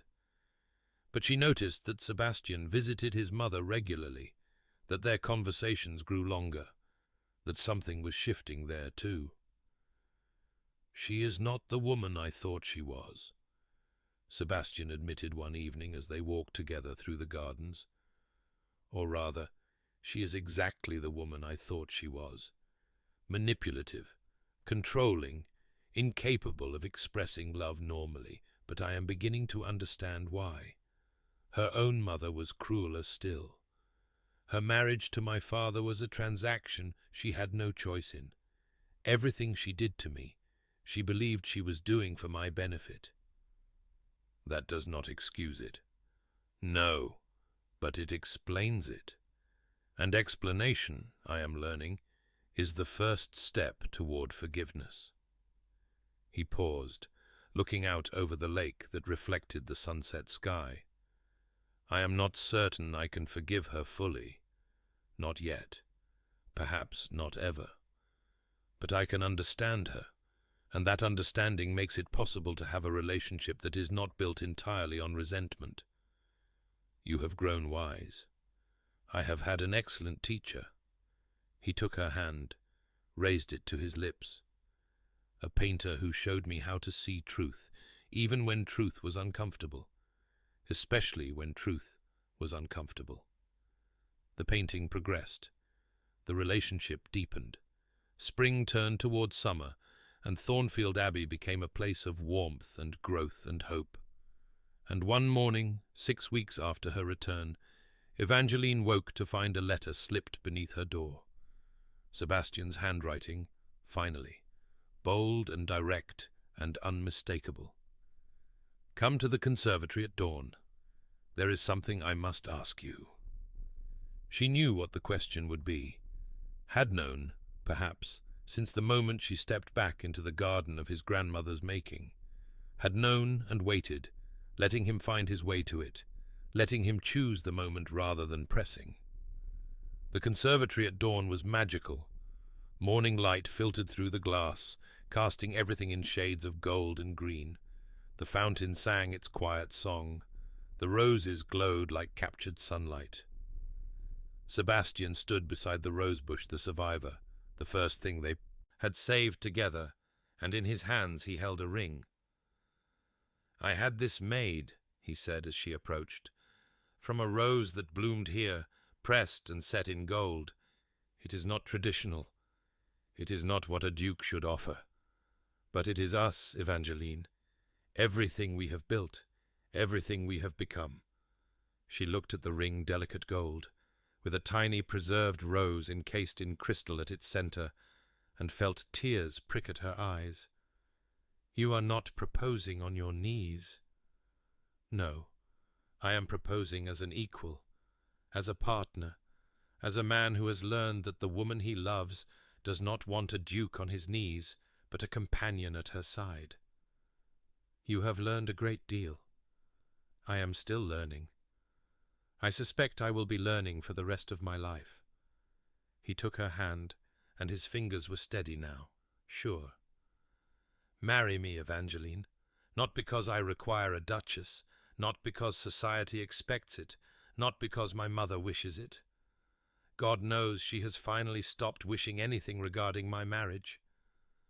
Marry me because we have built something real in this garden, because we have proven that we can tend growing things together, because I cannot imagine facing the rest of my life without you beside me." She looked at the ring, at the man, at the garden around them, testament to what patience and love and faith could accomplish. "Yes," she said. "Yes, I will marry you."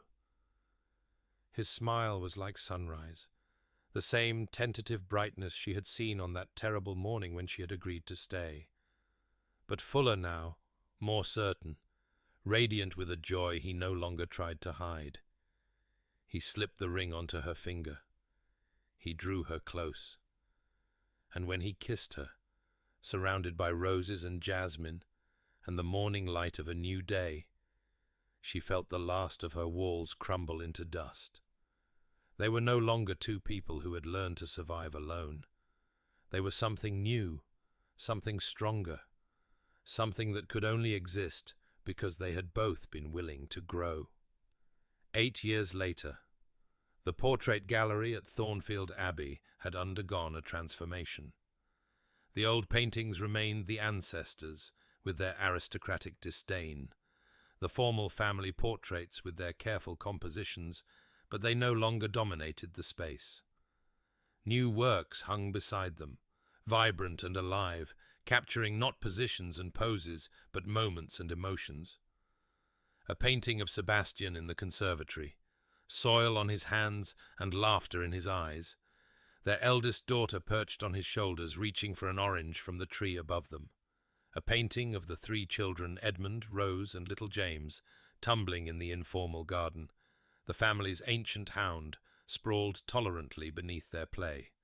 A painting of the dowager, older now and softer, seated in the garden of the dower house she had made her own, a grandchild on her knee, and an expression on her face that the dowager of 8 years ago would never have believed possible. And in the place of honor, at the center of the wall, the portrait that had started everything. Sebastian, as Evangeline, had first seen him tired and guarded, and longing for something he could not name, with all the complexity and contradiction that had made her fall in love with him. She stood before it now, brush in hand, making the final adjustments to the newest edition. A family portrait, unlike any in the gallery's long history. No rigid poses here, no careful separations, no children standing apart from parents with searching eyes. This painting showed the family as they truly were, touching, laughing, connected, alive. "Are you nearly finished?" She turned to find Sebastian in the doorway, their youngest on his hip, their daughter's hand in his.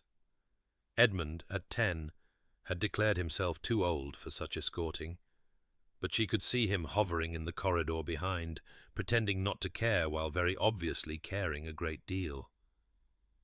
"Nearly. Come and see." They gathered before the canvas, her family, her heart, everything she had once believed herself incapable of allowing. Sebastian studied the painting with the attention he had learned to give to art over the years, seeing not just the surface, but the meaning beneath. "You've made us beautiful," he said. "I've painted the truth, which is the same thing, in your hands." Little James squirmed in his father's arms, reaching for the bright colours on the canvas. Rose stood on tiptoe, pointing out details to her father with all the serious expertise of a 7-year-old who had grown up watching her mother work.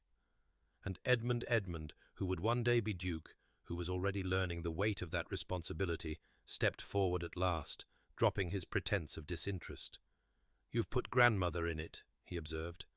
"There, in the corner of the garden. She's part of our family. But she wasn't always kind to you. Father told me some of it." Edmund's grey eyes, his father's eyes, his grandfather's eyes, held questions beyond his years. "How can you paint her with love when she hurt you?" Evangeline considered the question seriously, as she considered all of Edmund's questions.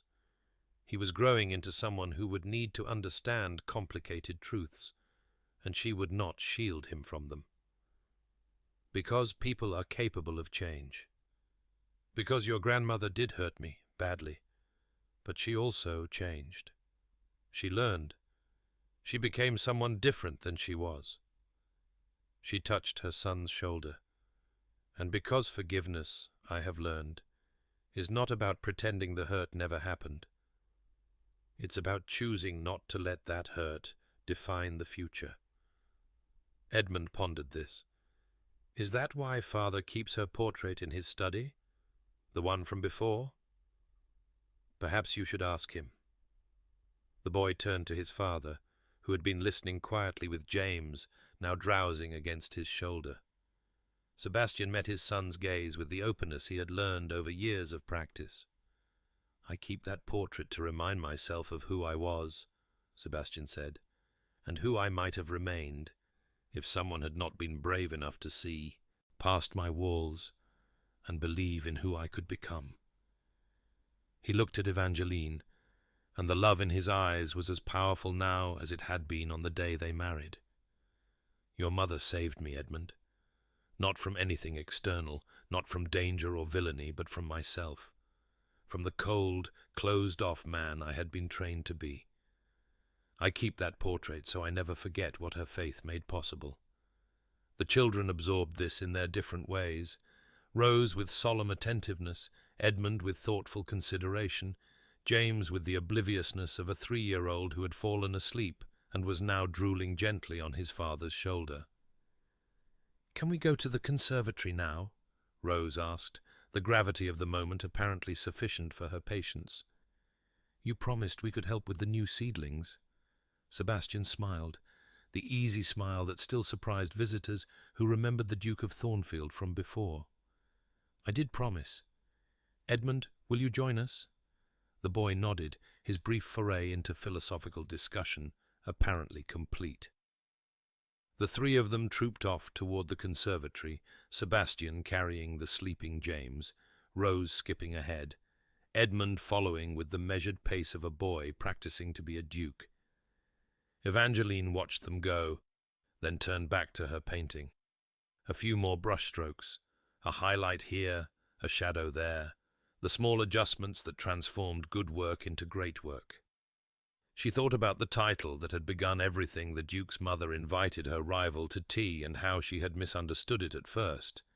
She had thought she was the rival, had believed the Dowager saw her as a threat to be eliminated, a pretender to a position she had no right to claim. But she understood now that the rivalry had never truly been between herself and Lady Arabella, or even between herself and the Dowager. The true rivalry had been between fear and faith, between the closed hearts they had all cultivated, and the open hearts they were capable of becoming. "My dear, you've already lost him."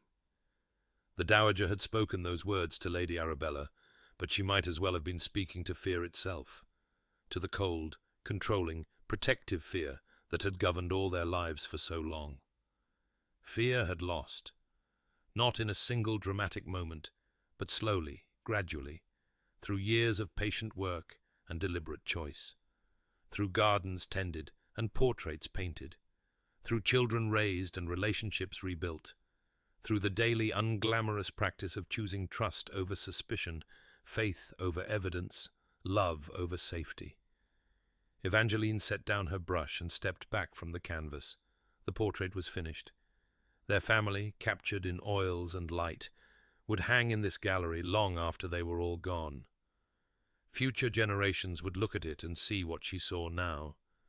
People who had learned that walls are not the same as safety, that vulnerability is not weakness, and that love, real love, transforms everything it touches. She heard laughter from the direction of the conservatory, Sebastian's deep voice, Rose's delighted squeal, Edmund's rare and precious chuckle, her family, alive and whole, and hers. She smiled, dried her brushes, and went to join them. The portrait could wait. Life was happening in the garden, and she had no intention of missing a moment of it.